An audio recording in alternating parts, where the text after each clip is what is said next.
Good morning. Lucas is back. Robert is here. Whole gang's together. Slay will be upon us in just a few minutes from now. I assume in studio, he typically likes to wait until the final seconds to make his presence known, whether it be via the phone line or if he's going to pop his head in here and we'll talk some college basketball because we are in the throes of that right now as well. Jason Fitz will be on later. We do have some news to start the show. Nico Harrison was reportedly expected to be fired this morning. That's the general manager of the Dallas Mavericks, who infamously traded away Luka Doncic. And the reporting came out 41 minutes ago from Shams Charania of ESPN, breaking. The Dallas Mavericks and owner Patrick Dumont are expected to fire general manager Nico Harrison at 10 a.m. Central Time in a meeting on Tuesday. So this news comes out 40 minutes before the meeting, and we were joking, you don't like when anybody loses their jobs necessarily. I don't know that Nico Harrison's a bad guy or anything like that, but just the idea that the reporting would be, in 40 minutes they're going to tell him in a meeting that he's fired when it's all over the internet right away. Good morning, boys. So it's happening as we speak. Theoretically. Robert, how do you think that conversation's going? Literally right now. You're fired. You think it's probably over? I mean, the meeting's probably over. You don't think they just call him once Shams puts it out there and be like, hey, man. Yeah, you don't have to go through that bustling traffic. That's how I hope I go out. What do you mean? I hope that it's a mass blast and everyone knows before I do. Oh, and okay. I hope that you guys wouldn't tell me. I hope that you would let me walk into it. Yeah, oh yeah. Oh, you yeah. want to get Joe Pesci'd? I want to, yes. You want to get whacked? Yes. Walk into a room? And have no clue it's coming. That's the way you want to go out. Because if you know, you're going to go in there and like, I know what everybody's going to do. Everyone's going to say. Maybe if you actually die, but like not to be fired, that sounds terrible. Nah, that would be great. It would give you a villain origin story, give you something to fight for. Because like if I feel like if I got fired the respectable way, I'd be like, well, I did my job, I tried, I failed. So is life. But if you go in there, such is life. Yeah, well, whatever. E2 Brute or whatever that is. I would want to go with that with knowing, so I could go out guns blazing. I don't know, man. If I'm Nico and I see that news, ain't no way I'm going to that meeting. No, I'm not like, just send me picking an up the email. phone. I'm not driving. I assume he's probably already sitting in traffic. It's not like that. Like, I assume he doesn't live, 10 minutes away from the facility where he's just going to pop in his car and, whip down to wherever the Mavs facility is. Just nonsense. I'd be like, just email me. That's how I was when I was graduating college. The last thing I wanted to do was go to my graduation. I was like, can you just email me my diploma? I don't want to sit here with like 500 other kids and wait for every name. I don't need to go on the stage. 500? Yeah, something like that in the communication school. Oh, there's not like a mass graduation ceremony? At UT, you graduate with your whatever school, your business school, communication school. Oh, we got two. We had a big one, and then your like school of communication. Like I graduated. I didn't go to the individual. I don't even remember what school I graduated from. Political science, school of political science, whatever. We just went to the mass graduation. We all got drunk before, and then sat in the stadium, sweating through our gowns for 2 hours while Sage Steele, who was our commencement address speaker. Nice. I mean, whatever. Very nice. Yeah, but if you don't go in to get fired, you don't get to have that moment walking out with all your stuff in a box and everybody being like, oh, I'm so sorry, buddy. You don't get all those sympathy, I'm sorry, buddies, and you're going to be okays. And why do you want that? That's so weird. You don't ever think about what people would say at your funeral? You don't ever think about your eulogy? Oh, no, I'm one No of those one's going to people. be at his funeral. Oh, no, they're going to be there to make sure that I'm dead. But I'll be there. I think that I'll be there in a black veil, a black dress, all black. I did it. The mourning widow. Lucas telling on himself with the I did it. Yeah. Just went ahead and usual suspected yourself. We know what's going to happen at the end of Reservoir Yeah, Dogs. we're aware, bud. 615-737-1045 is the number if you would like to participate via the phones. If you want to interact via the F&M Bank chat, Facebook, YouTube, Twitter, and on Twitch is where you can do so if you are live streaming the show today. Speaking of fireable offenses, there is now larger conversation being had around Packers head coach Matt LaFleur, former Titans offensive coordinator Matt LaFleur, who has been in Green Bay since, I guess, his first season was 2019, because his one season here was 2018. Oh, fans have wanted him gone. Like, that discussion has been happening with Packer fans. Sure, but if you wanted to point to a game that was going to tip things in favor, like, and I'm not talking about an in-season firing. I think the Packers are more stable than the Giants or the Titans, that they would fire Matt LaFleur in season when they're still in the thick of a playoff race. But there's reporting in The Athletic this morning that he could potentially be coaching for his job. Obviously, the Packers lose last night. One of the most infuriating games to watch offensively I think I've seen this year between the Eagles and the Packers. Ultimately, the Eagles are able to outlast the Packers. But damned if Nick Sirianni didn't try to give the Packers the opportunity to, at minimum, tie the game. And I don't know if you guys were paying this close attention, because it was a slog at that point in time. But Troy Aikman is pointing out at the very end that Jordan Love basically had the opportunity to hit, I'm blanking on number 9. Number 9 for the Packers. What's his name? Christian Watson. Christian Watson, he didn't lead Christian Watson correctly, who would have been wide open essentially for a touchdown, if not a first down, probably 40, 45 yards down the field for the opportunity to then get out of bounds. Jordan Love just whiffs on the pass, and they have to attempt a 64-yard field goal with what little time that they have remaining. And, of course, the 64-yard field goal in the cold and the wind in Green Bay, near impossible. It would have been, if they'd have even remotely gotten close to making it, the longest field goal made in Lambeau Field history. But Matt LaFleur's decision-making and Nick Sirianni's decision-making, I know Sirianni's not calling the plays this year, is he? I know he's kind of gone back and forth depending on who the offensive coordinator is, but I don't know that he's calling the offensive plays. Yeah, that's one of those situations. I'm pretty sure he's not. I'm pretty sure he has not taken back play calling since he gave it up. Do you guys want to know what Google AI says? No. Google AI says that Kellen Moore is calling the plays for the Eagles. Head coach of the Saints. Astute observation, Google. Oh, what are you alleging, Google AI? Is Google aware about how bad, like, of all the dumb AI stuff out there, and some of the AI is good and some of the AI is bad, but is Google aware of how awful theirs is? They're just leaning in. I think it's a bit at this point. I asked Google, is Google aware of how bad their AI is? And Google AI says, yes, Google is aware of the shortcomings of its AI, acknowledging that its AI overviews can produce odd, inaccurate, and unhelpful results. Thank you, Google AI. Excellent. That game was 10-7. We bookended week 10 with primetime 10-7 finals this past weekend. How bad were all of the primetime games in week 10? Rough. Between the Broncos game, the Chargers-Steelers game on Sunday night, and then that nonsense between the Packers and the Eagles, which should have been one of the best football games of the year. And maybe you were down on the Packers offense anyway. We've kind of talked about their shortcomings all year long. Their defense is excellent and continues to be so. But this is the reporting or the writing of Matt Schneidman. Is that how I say it? At The Athletic, who is the Green Bay Packers athletic reporter. Has the seventh-year man in charge proven to be an above-average offensive mind? Yes. Has he enjoyed resounding success in Green Bay? Yes. Can he still be an above-average head coach in the NFL here or elsewhere? Yes. But this is Green Bay, Wisconsin, title town, the number 7 seed, and premature playoff exits might be good enough elsewhere, but not here. Are they good? Not on offense. Their defense is awesome. Do you mean that in like when you ask somebody, are you okay? Do you mean like, are they good? No. Or are they good at football? Are they a good football team? Because I have no idea. Have they had the mightiest fall from week 1 to now? Yes. Because after week 1, when they beat the Lions, everyone was so quick to claim that they were the best team in the NFL. And now losing to the Panthers, losing to the Eagles, I don't know. They go to the Giants. So there's your bounce back opportunity this weekend with no Jackson Dart. By the way, fear not, because we get to bounce back to good primetime games with Patriots-Jets this Thursday.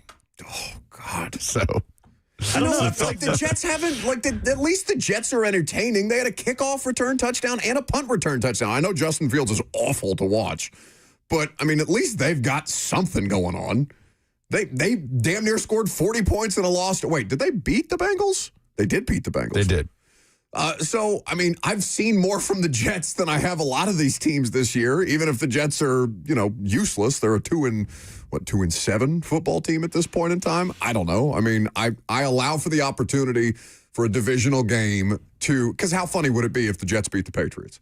For all the hype around the Patriots right now, for all of Drake May's MVP candidacy, for all the Mike Vrabel Coach of the Year stuff that's floating around out there in the ether, like it would be objective. Like the funniest possible outcome is that the Jets beat the Patriots on Thursday night. Yeah, the Pats have yet to have that random, inexplicable Vrabel loss. Oh, no, they did.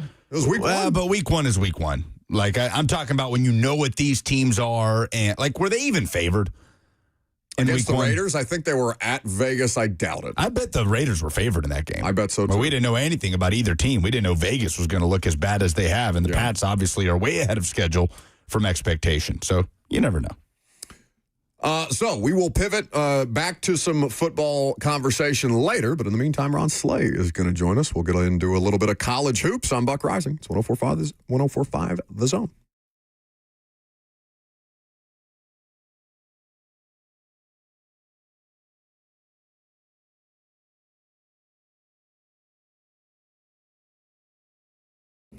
Financial independence is something that we all seek if we have not already achieved that in our lives, and that's what Trajan Wealth is there to help you accomplish. They're there to give you the peace of mind that comes with wealth management strategies, with retirement planning, and with tactical investments that will put you in position to succeed. That is what Trajan Wealth offers all of their clients, and if you are already using a different wealth management service or somebody different for your retirement planning strategies, Trajan Wealth will offer you a free second opinion so that you can confirm that they are the best option moving forward. Because the holiday season is already upon us, and it's not too late to check this year's financial resolution off your list. If you think you have things in good shape, Trajan Wealth will make sure to reevaluate what you're looking at and not try to upsell you on anything. No pressure, no confusing jargon, just clear, honest advice from fiduciaries who put your goals first. You will feel more confident, more prepared, and honestly, you will feel relieved. 2 locations in Brentwood and Franklin. The number is easy, 615-270-5000. That's 615-270-5000 or online at TrajanWealth.com. Advisory services offered through Trajan Wealth, LLC, an SEC-registered investment advisor. This is a paid advertisement.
Welcome back to the show, fueled by Hattie B's Hot Chicken, the best hot chicken in the world.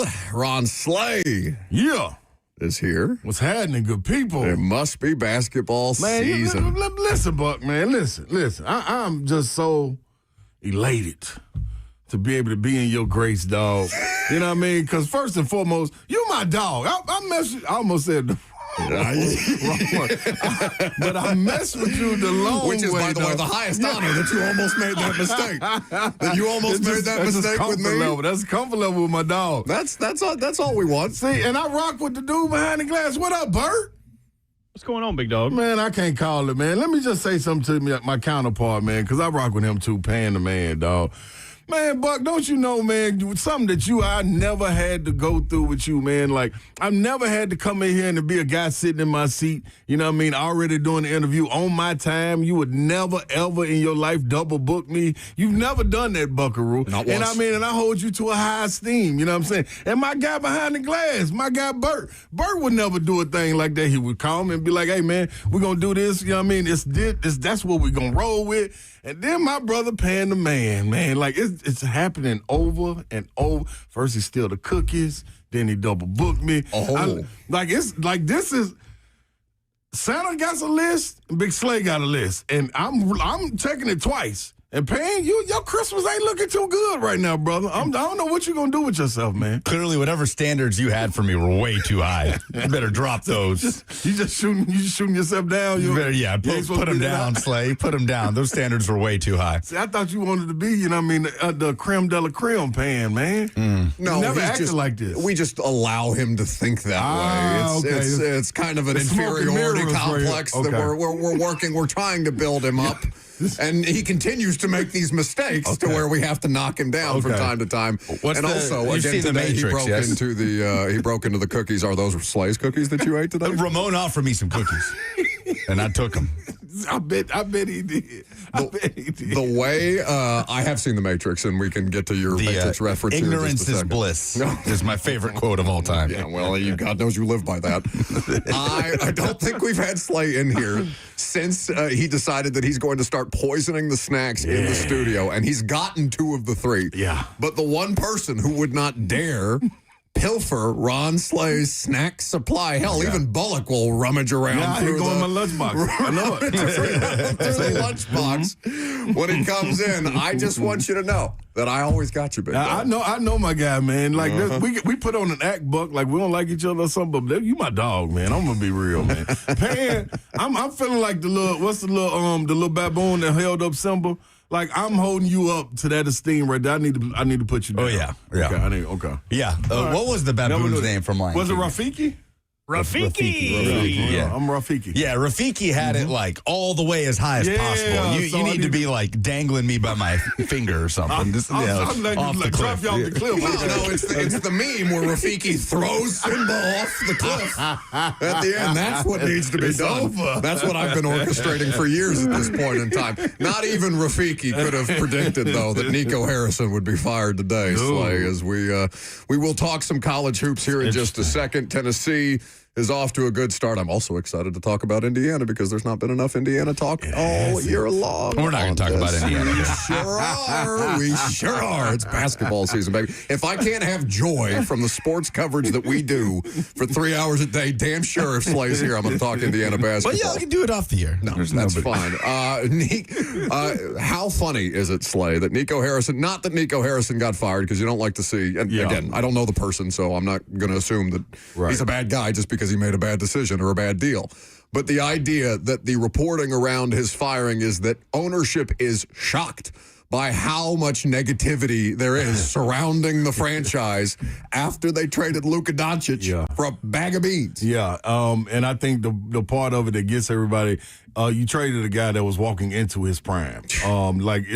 When in a league that's built on star power, you gave away a star, and it was like, well, wait a minute, what are we doing? What are you getting in return? And I feel the league in some way tried to help soothe that, to be able to, because Dallas is a franchise that you want to go support. You know what I mean? They give a lot back to their fans, the community of Dallas as well. So you want to go support them, but to be able to throw Luka away like that was I think he wrote his own. He wrote his own check on that one. And then try to go get Cooper Flag. Kyrie's hurt. You see what Luka's doing with the Lakers. So you didn't just ignite your fan base, but you ignited some in Luka also to come out and pay you back the way he's supposed to pay you back. I think it's been a triple-double every time he's played Dallas since then. So I don't get it. An international superstar you give away, that was your job. At some point, regardless wins, losses, they could have been winning. At some point, he was out of there. Do you go to that meeting if you see Shams break it 30 minutes before? 40. And your phone's blowing up like, hey, they're about to fire you at 10 a.m. Do you get in your car, drive, sit in Dallas traffic to what's probably a 5-minute meeting at the Mavs facility? Yeah, no, y'all, we can do this by fax. We can go old school fax. You ain't got to do an email on this. Send the paper through, like on Back to the Future when it came through. You're fired throughout the house on the fax machines. You can keep it just like that. I ain't walking into that, man. Like, matter of fact, y'all keep everything in the office. I'm going to get a new job. Ron Slay hanging out with us. Tennessee, 95-56 over Northern Kentucky. Yeah. The mighty Norse go crashing down in Knoxville. Nate Ament, 23 points on 12 field goal attempts. I mean, how impressed are you early on, 2 games in, with the freshman? And how much flexibility does he give Rick Barnes, Slay? Because he's playing from, like, the 2 to the 5. Yeah. Like, dude is stretching the floor unlike any player we've seen in the Barnes era at Tennessee. Yeah, it's fun to watch, man. I think the biggest shock to me is the confidence that he's playing with, because you look across the country and the freshmen that are doing it are boisterous. You know what I'm saying? When you look at DeBonsa, when you look at Pete out in Arizona, when you look at Cam Boozer, even though he doesn't say a lot, his game speaks volumes. So you can go down the list. Peterson for Kansas, it goes on and on. But he's more quiet and subdued. And a little bit of it is being, I think, protected in a sense with Barnes. You know what I mean? Like overshadowing him where we can keep him in the lab and keep continuing to work. But if he continues to play like this, his game is going to start screaming for him. So, we thought coming in that Gillespie would be the one that, is speaking volumes about scoring, being the leader of this team, and slowly but surely, it's Nate Ament being the guy that's carrying this the load and the responsibility of it and being consistent in doing it.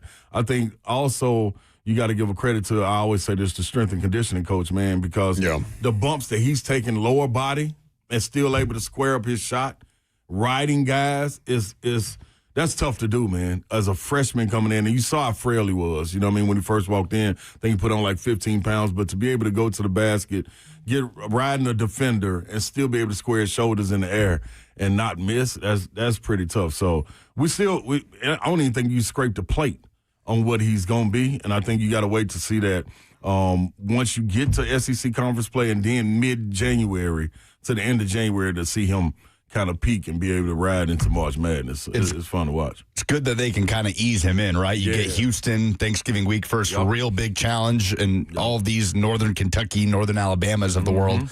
But he started Saturday with Felix Okpara and Cade Phillips. Yeah. Big lineup. You've got J.P. Estrella coming off the bench with a 17-point double-double. Jalen Carey, the Vandy transfer. Oh. Is this the best front court that we've seen in the Barnes era so far? Yeah, this is the best front court that's been in the Tennessee basketball era since we played. We had a roster that was 5 deep like this with me, Isaiah Victor, Charles Hathaway, C.J. Black, and a lottery pick in Marcus Hayslip coming deep off of the bench. That's what you got with this group, because you can throw Dwayne Brown in there, the kid from Alabama that was from Hoover, Alabama, who shaved off the baby fat and I thought was going to be a project and not have the opportunity to get out there and play. But now you watch what he does, and it's like, Coach Barnes, you better figure it out. Like, and somebody's going to be left behind. And right now, these last couple of games has been Jalen Carey. Carey's been set, and you got to put Dwayne Brown in there just for the simple fact, the way he plays, the impact he has, and his IQ as a freshman, playing behind those guys. Man, it is tough. That front court is the blueprint that Florida left behind for everybody. Florida, along with Houston, those two teams that made it to Duke could have been added into that, but made it to the Final Four that would, eventually playing for the championship. Any of those guys could have won it. And it's because of the front court that they had. Yes, of course, the guards tilted the scale, with Walter Clayton Jr. and guys like that. So that's what you hope guys like Ament and Gillespie will end up doing for them. But, man, that foursome, fivesome that they got down there is a hell of a problem to have. And like Mike Keefe said on our show the other day, man, you got 25 fouls also that you get to rock with that come in handy. You know what I mean? Those some big old boys, man, that's coming down with a lot of brute strength. So, and you don't miss a beat with any of them. Felix Okpara probably is the most, the best defensive player, big man as a 5 in the country. And we don't even talk about the advances he made offensively as far as being able to score a hook, being able to step out and shoot the wide open threes now. Like, and not saying he's going to be shooting 4 or 5 of them, but you can keep them honest. You in the corner, you rotated the ball, they come back, your guy sitting in the lane, you can get a shot up, and it's a good percentage of it going in. Come on, man, you gotta salute that. So, Amen. The first Tennessee freshman with 20 points in a game since Julian Phillips back in 2022. According to ESPN Stats and Info. You know the voice, Ron Slay, 3 to 6 on 3HL. You can see him on the SEC Network. You about 8. I almost said a bad word. I watched your headband segment with Alyssa Lang. I was worried about my guy. I was worried, and the athleticism to recover now. Kicked in. That's all right. The headband went flying. All bit about the headband. He comes sliding in like Chris Collinsworth, Sunday Night Football style. No. What happened there? Hey, man. You just lose your footing? No, so we shot this same segment earlier in the show, and I had my headband on me. I usually keep it on me, and Alyssa asked me, like, Slay, we got a headband segment. Do you have your headband? I said, man, like, that's like Clark Kent walking in the phone booth and coming out without a cape and being Superman. It don't happen. Yeah, I got my headband. And I didn't know we were going to redo it live at the latter part of the show at night. And she asked me, and I forgot I had set it on the table. So I was like, I could play it off and not go get it. But me being me, hell yeah, I'm going to go get the headband. So I was like, okay, I escaped to the phone booth, go get it. And I came back a little too quick. And it's a step that you got to come down off of. And when I stepped, I forgot I had my little Cole Hans on, but the hard bottoms, and slid. And when I slid, I was like, oh. The good thing was I didn't cuss. No. Because we was live on there. But I flicked the headband. It was so much that could have went wrong. But I was thinking, what if I thumped Alyssa in the head with the headband when it went flying? Or I slid in the home plate and took her out. Like, it was so many things that could have went wrong, but it all went right, man. I got my balance, stayed in character. And got it done. Really didn't miss it. Didn't miss a beat as far as the bit went. It made me laugh. There was like a nanosecond of fear, of just sheer fear in the eyes. I know we just had a meat procedure. Like, oh my God, dude, that was the first person I thought about was Dr. Rob, man. Like, just to undo all that work. Oh, come on, man. I'm so back much in rehab. Physical therapy. The rest of the SEC right now is going to be interesting to watch it play out. Florida, the defending champion, they lose a tight one to Arizona in the first game of the season, which a great game, one of several great games that we got to start this college basketball season. They will play Florida State tonight, as a matter of fact. Understanding that once you get in the tournament, it's kind of every team for itself, but Florida heading into 2025, 2026, how good a chance do they have at doing this thing again? Well, they returned a lot of what we talked about with being the blueprint in that front court. With Chinaloo, you've been able to have Condon come back, Hand-Logden coming off the bench, and the guy, Thomas Houck, who is, if you could get a doppelganger for him, it would be Cade Phillips. But he can now spread out and play the 3-2. So they can go 3 bigs, literally, not with a Nate Amen, but 3 bigs with experience right there. If Houck plays that spot, which he came out and had a phenomenal game against Arizona. So you have those guys. I think the key for them is going to be able to find that wing, kind of like Tennessee. You had a guy in Will Richard who's doing phenomenal with the Golden State Warriors now. But Walter Clayton, Elijah Martin, and Will Richard, those 3 right there gave you experience. They gave you depth. They had all been in the fire before. So you're waiting on Xavier Lee to transfer in from Princeton. Also, Boogie Flan to get their feet up under them. You know, they lost Aberdeen to Kentucky. So you're looking to fill that void coming off the bench. Who will be that firepower? They got a young guy, I forgot his name, man, freshman coming off the bench. That's pretty solid, 6'5", 6'6", but he's a freshman.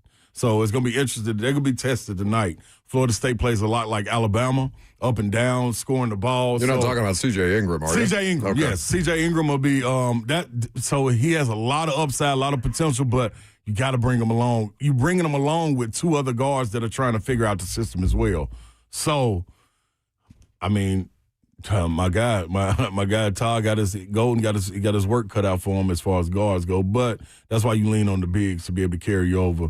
They ought to be able to control the boards tonight and be able to get easy baskets where they can set their defense. If not, Florida State will run them out of there. They play a lot like Alabama does. Alabama is setting up to be excellent again, which makes me insane. I don't like that Alabama can be good at football and basketball, though Indiana may be next, baby. I'm fired up about it. On the cusp. It's so lame how excited I got about 100 points against a bad Marquette team, but we can save that for a later conversation. I want to talk about another game tonight, though, between two teams in the state of Kentucky. Kentucky and Louisville, both ranked teams, number 9 and number 12. At this point in time, Mark Pope in year 2, given how much he changed the dialogue around himself and where he could take the program, what is this kind of setting up for him in a program that has sky-high national championship expectations every time they take the court? Yeah, everybody that's going to have success in this league this year are people that brought back their core. So you bring back a guy like Otega Oweh, who's going to really help those guys, but you got two of your guys out right now, Lowe, who is a phenomenal point guard, probably be a top 10, top 15 pick. And I'm working on his name. This is probably why I don't get to call games. Quintance, Jaden Quintance, I think is his name. But you got him coming back from injury as well.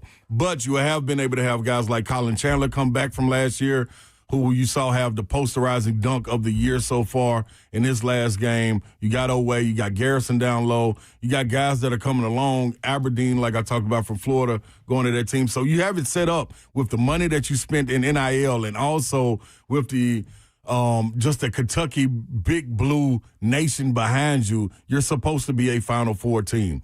I don't think Mark Pope has sugarcoated it and said, man, we just want to get the Elite Eight, we want to win it. No, we want to go hang up another banner, and that's been their mantra all offseason. So going into this, if they're healthy, they should be able to go get it. What my concern is, who will they have to protect the rim in a league that we continue to talk about the bigs being a key part of anybody's success? And when you look outside of it, you look at the Dukes, you look at the Arizonas, you look at the Kansas, you look at Gonzaga.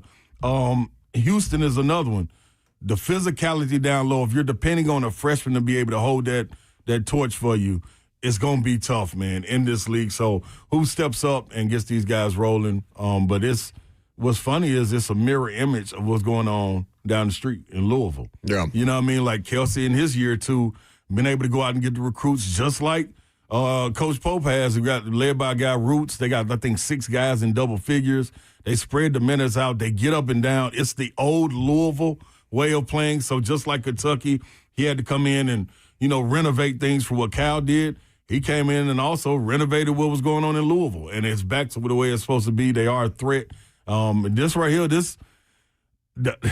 it's gonna be fun to watch. Louisville was tired of being the punching bag. They were tired of being the punching bag, so they went out and spent some bread too. And Kelsey got them rocking. I don't want to hear that because Indiana plays at Louisville in December. That's gonna be a great one. I'm telling you. Don't get me excited yet. Yeah, you should be, Buck. You should be. The coach, how you say his name? DeVry.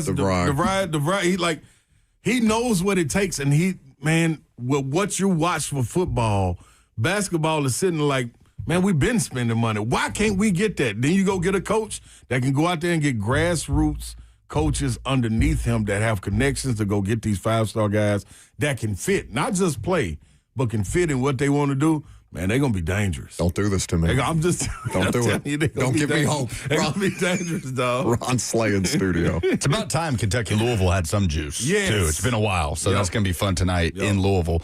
Alabama, the most impressive team early in the SEC. Phylon. Man, that game on Saturday was electric. That win over St. John's is going to be one of the best games played this basketball season, and it happened in the first week of the year. St. John's as a team. Yes, they do. So does Purdue, and Bama hosts Purdue coming up on Thursday. Bleep them. But just in the greater landscape of the SEC right now, how many teams do you feel like out of the SEC can be in that early season Final Four discussion, that way too early Final Four conversation.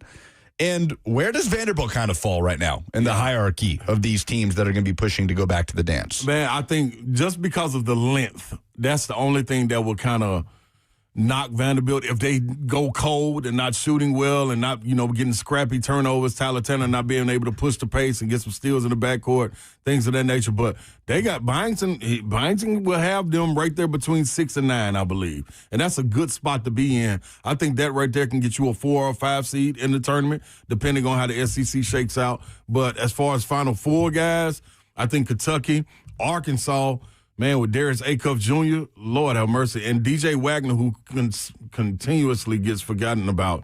It's going to be interesting to see how they shake out. But Arkansas, Kentucky, Alabama for sure. Florida still is a threat. I think Tennessee on the back end, I don't want to put that on them yet, but I think they will. I just got to wait to see January when it all fits and you be able to shake out some kind of rotation. Those are the 5 teams right there. And a dark horse would be Ole Miss.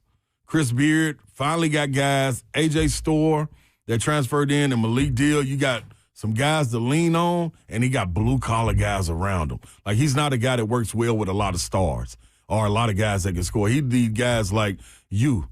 You know what I'm saying, that will forget the book people and, need somebody to help them out a little bit to get them in there, you know what I'm saying, and put them in their role. That's a little shot to my guy, Lucas Panzica, who is a blue-collar worker, is what I'm telling you. He's always going to be there through the thick and thin. That's how I build you back up, Pan, and hang you back up like Simba, not hang you off the cliff. But I'm still waiting for that blue-collar work, by the way. Those are guys that Chris Beard is phenomenal with. You watch what he did at Texas Tech, what he was about to do at Texas, like, he has it.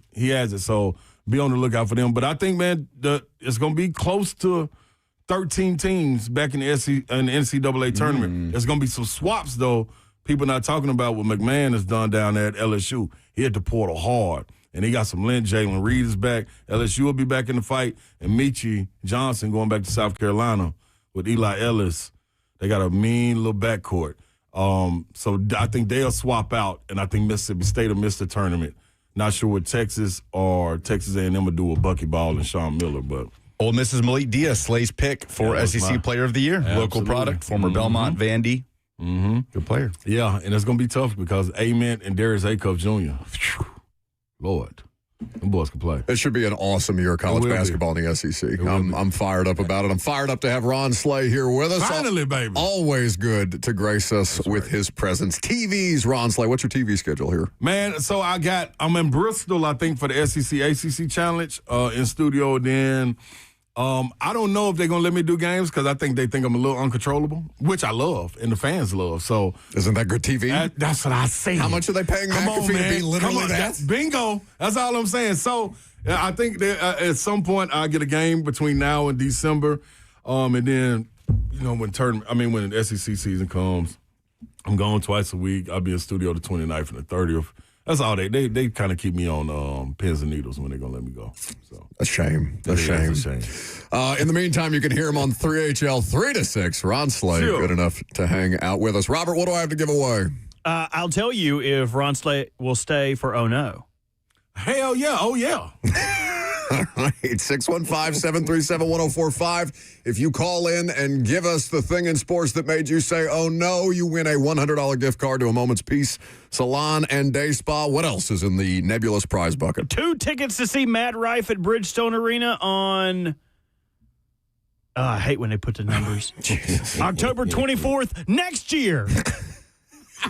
Put it on your calendar. In 1 year. Does anybody buy tickets to this Matt Rife guy? Yeah, what if he got sick? I swear to God, we have given away just a mountain of Matt Rife tickets. God help him. All right, we're going to fill the stadium for him.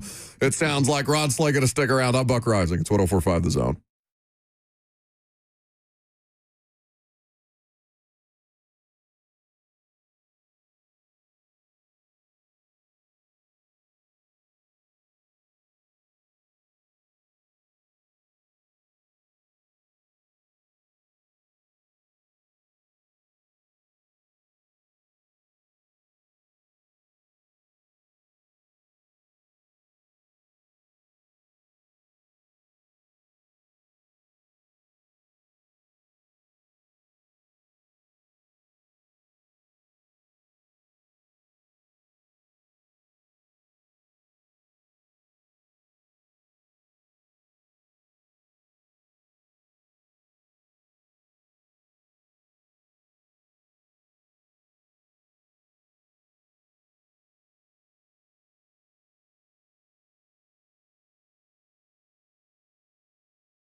615-737-1045 is the number. If you call in and give us the thing in sports that made you say, oh, no, we will give you 2 tickets to Matt Rife's upcoming comedy show and a $100 gift card to a Moment's Peace salon and day spa worth the price of admission at the very least. Slay has decided to stick around beyond his best interests, which is fine. I will start the bidding if you guys want to go ahead and pile on in there.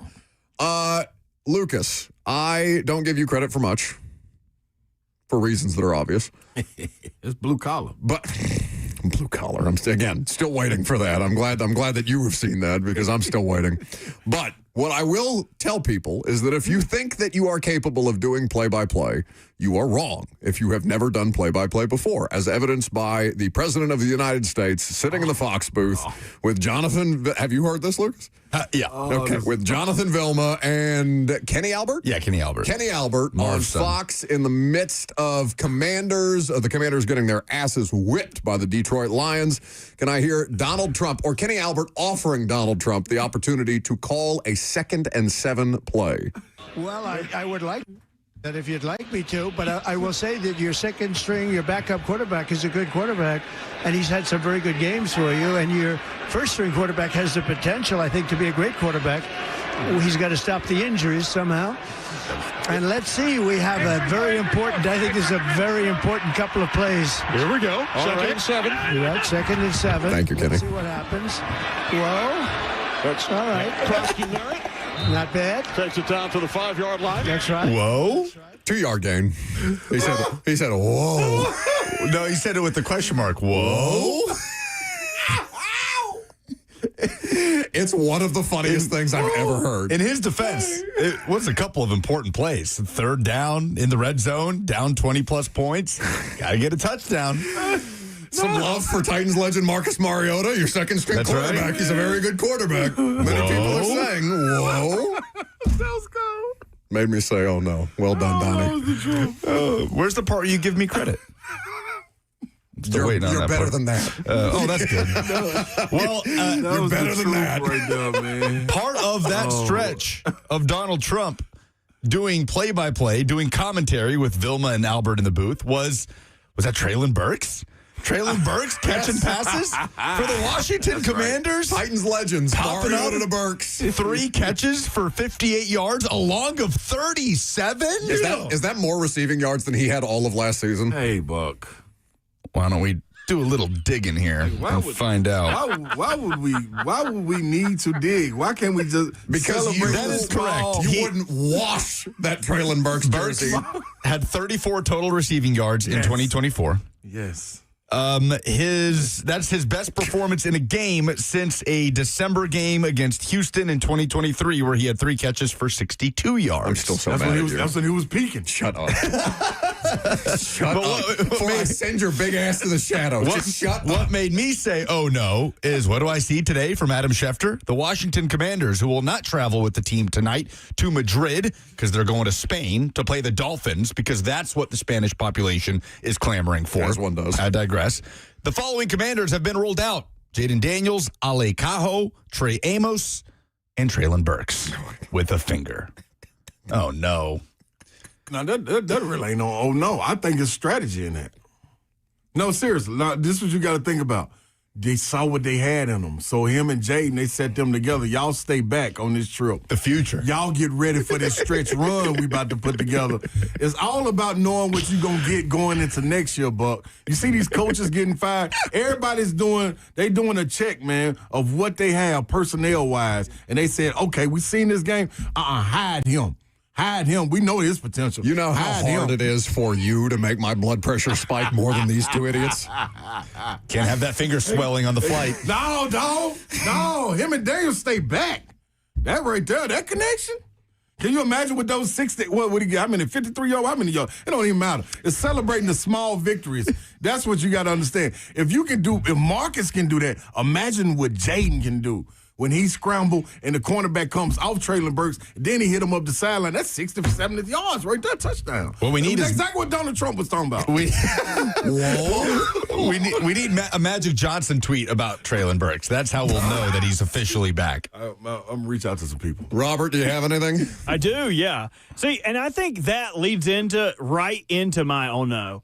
We got to stop with all this vitriol. We got to stop with all this hate on Twitter, all this hate out in the world. You pass somebody, they don't even want to shake your hand, open a door anymore. People don't even want to say hello anymore. You don't even know who your neighbors are. We got to go out in the world and be the change that we want to be and be positive and go out in the world and just and be the change we want to be. That's my oh no. You just didn't have one, You did didn't you? have anything? I like that. I felt it. I felt that. No, I didn't have anything. All you had to do was say yes. I didn't. I didn't have. But I'm not wrong. I'm not wrong. We got to change the way we're living, everybody. We got to change it. You know what? Both you. Take your asses to the shadow. I got one. All right. I got one. You go. Yeah, just come out of there. Me go. Go. Me go. Shadow. That's friend. That means friend. Me go. Me go. You are my friend. I'm Take your glad. ass to the shadows right You now. come with me, Migo. What's your oh no, Slay? Oh, man. Okay, I got it. Mine is So help me God, he's going to pop back out with a damn wheel and send me through the roof. No, seriously. Arkansas game versus Michigan State this past weekend.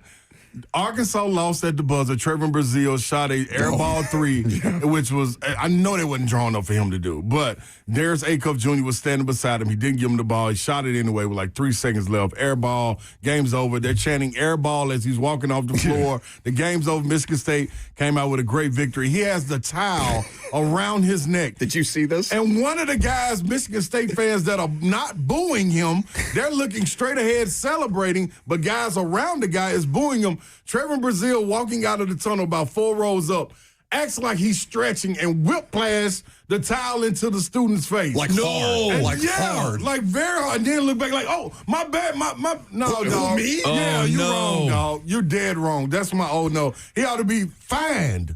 Since NIL is getting a lot of payments, I know Arkansas got money. He's making he should money. be fined, dog. All right, let's figure out who won. No! The wheel. Come on, come on, come on. Big money, big money, big money. It's Slice. Yeah. I want to give a shout out to my mama. I want to give a shout out to my little baby. We're going to get new shoes. I want to give a shout out to all my people that was in elementary school with me. Everybody helped me on the spelling bee to be paying. That'd be the national spelling bee champ. Yes. Yes, I love y'all. Show's over? I love you. Show's over. Somebody get a blood pressure monitor on me right now. Go to break.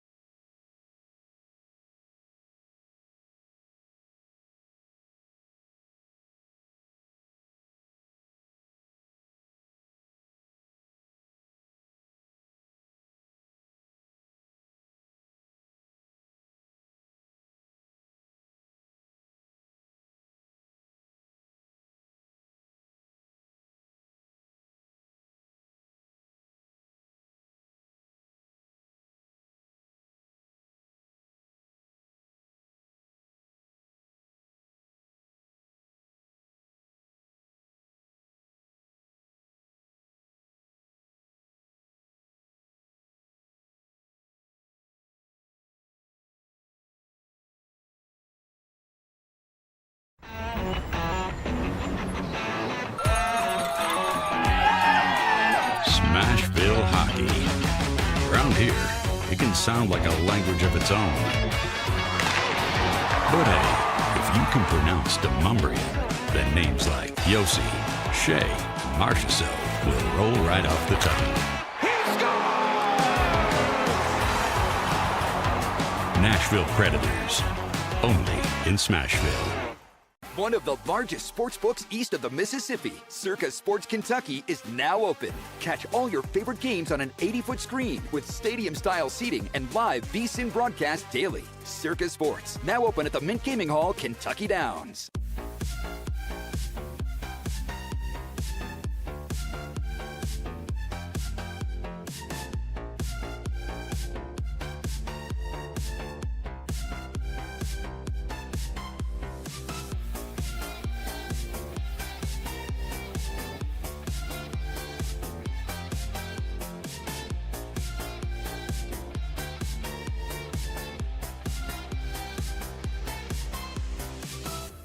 My dad and I used to golf together all the time, but when he hurt his back, it was over. To have your son want to spend time with you is amazing. That's why my chronic back pain has been so heartbreaking. Surgery, fused bones, long recovery. No way, not for me. A friend recommended stem cells, so I gave Kellum Stem Cell Institute a call. I'm glad you're out on the course. Yeah, it's really good. Call the Kellum Stem Cell Institute today. Swing still looks just okay, though.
.02, good morning from the 104.5 The Zone studios. I'm Lucas Panzica. Week 10 in the NFL ended with the Eagles outlasting the Packers at Lambeau Field 10-7. It is a third straight win for Philadelphia. They improved to 7-2.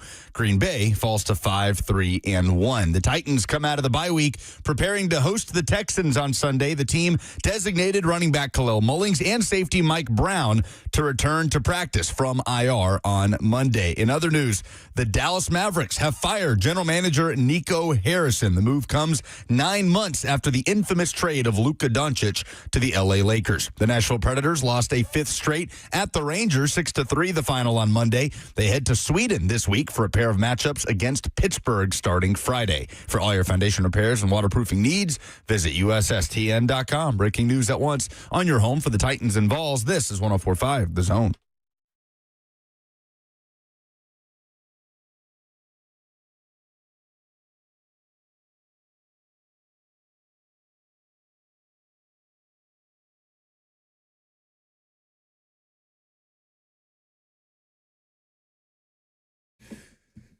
Second hour is upon us, and we have some college football to get into. There was also a firing yesterday in the NFL. Lucas, I'm sure you saw that Brian Daboll, inexplicably, without Joe Shane, relieved of duties. Yeah.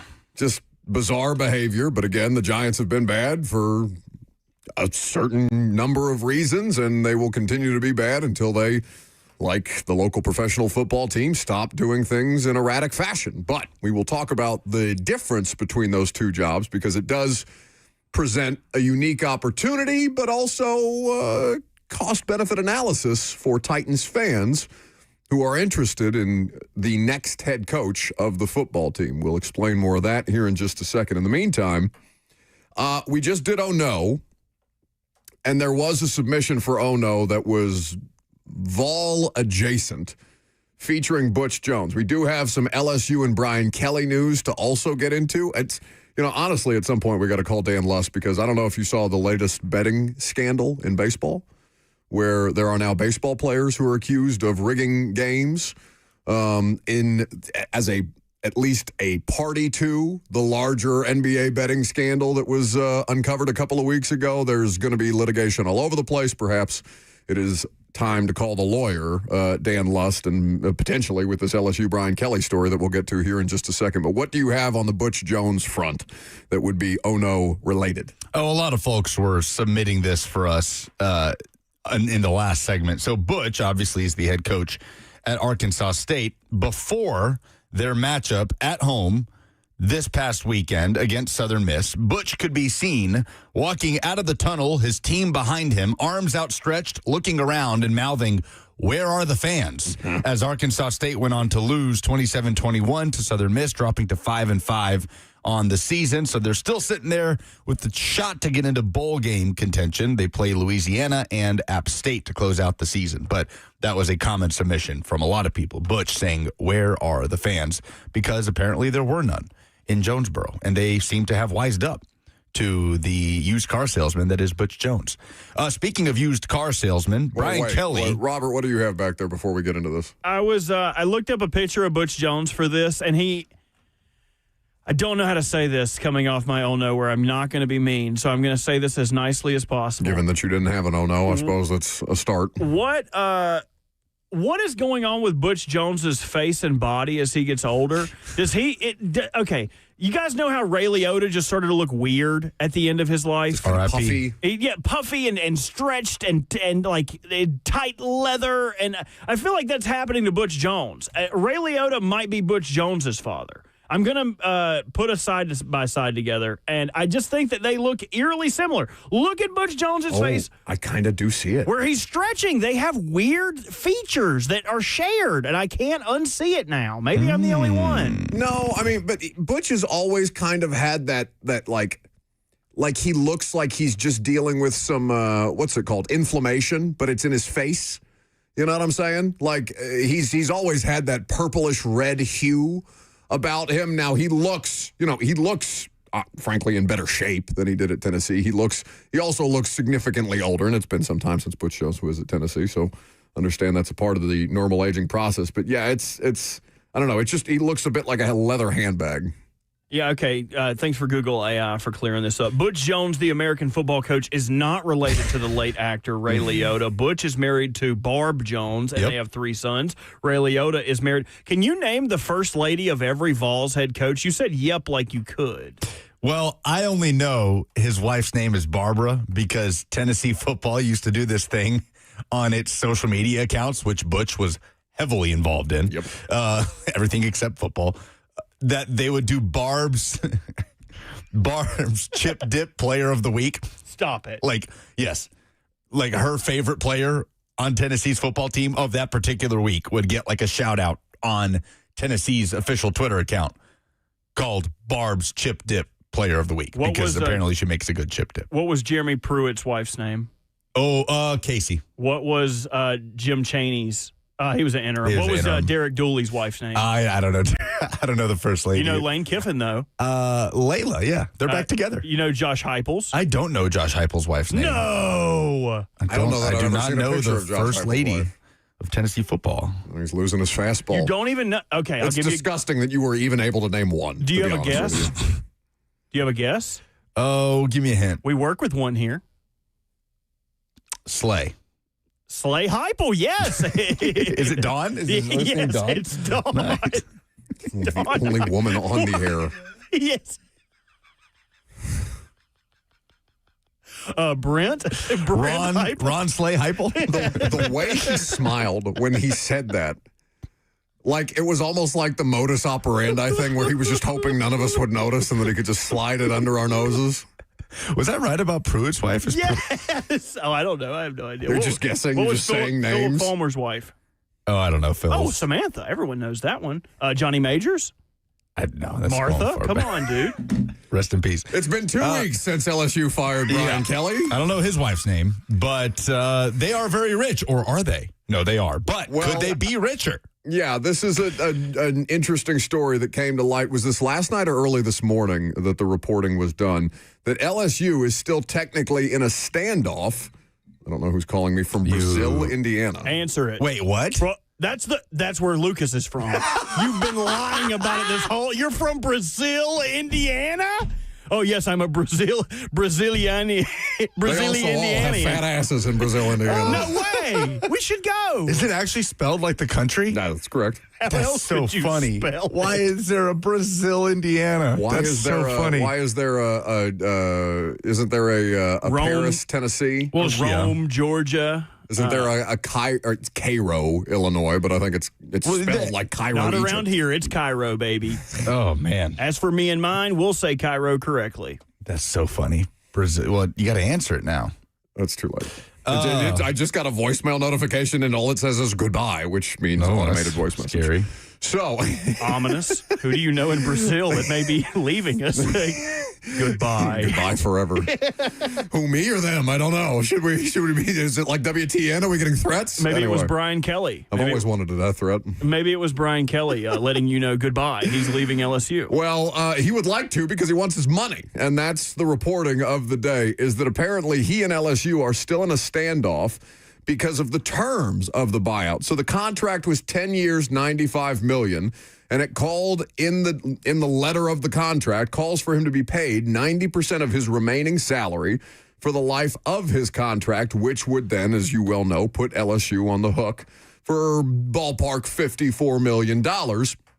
Monthly payments that would be made to Kelly through 2031.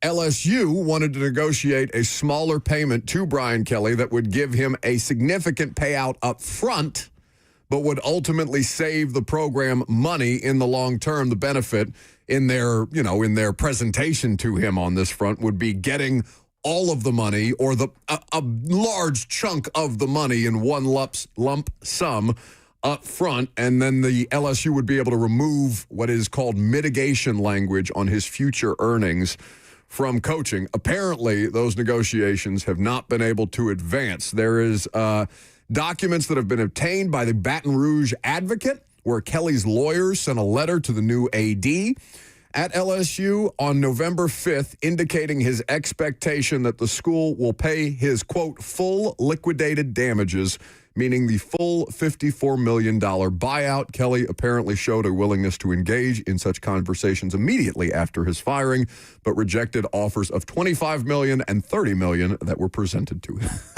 That's so funny. All right, Brian, you're fired. It's just not going to work. How about this? Instead of the $50+ million that we owe you, we just give you 20. Call it a deal. Fair? Like that sounds like essentially what happened here. Correct. So what's the timeline? Let's see. Brian Kelly gets hired at LSU. Monster contract by athletic director Scott Woodward, who also orchestrated the Jimbo hiring at Texas A&M, which was at the time an unprecedented contract in the history of college football. Fast forward a few years, LSU fires Scott Woodward, fires Brian Kelly. Scott Woodward gets roasted publicly by Louisiana Governor Jeff Landry. Scott Woodward is on the outs as LSU's athletic director, and now here's LSU trying to recoup some of that money. And the suit, according to ESPN, does not specify, A, who from LSU spoke to Kelly's representatives on Monday, or B, what behavior might constitute a, quote, for-cause dismissal. This is just a mess, man. Like, how did LSU suddenly become the most dysfunctional school, athletic department, football program in the SEC? The question is, does it matter? Because, they're probably not, right? Like, I'm sure there's weirdness at Auburn and Florida that just isn't this public.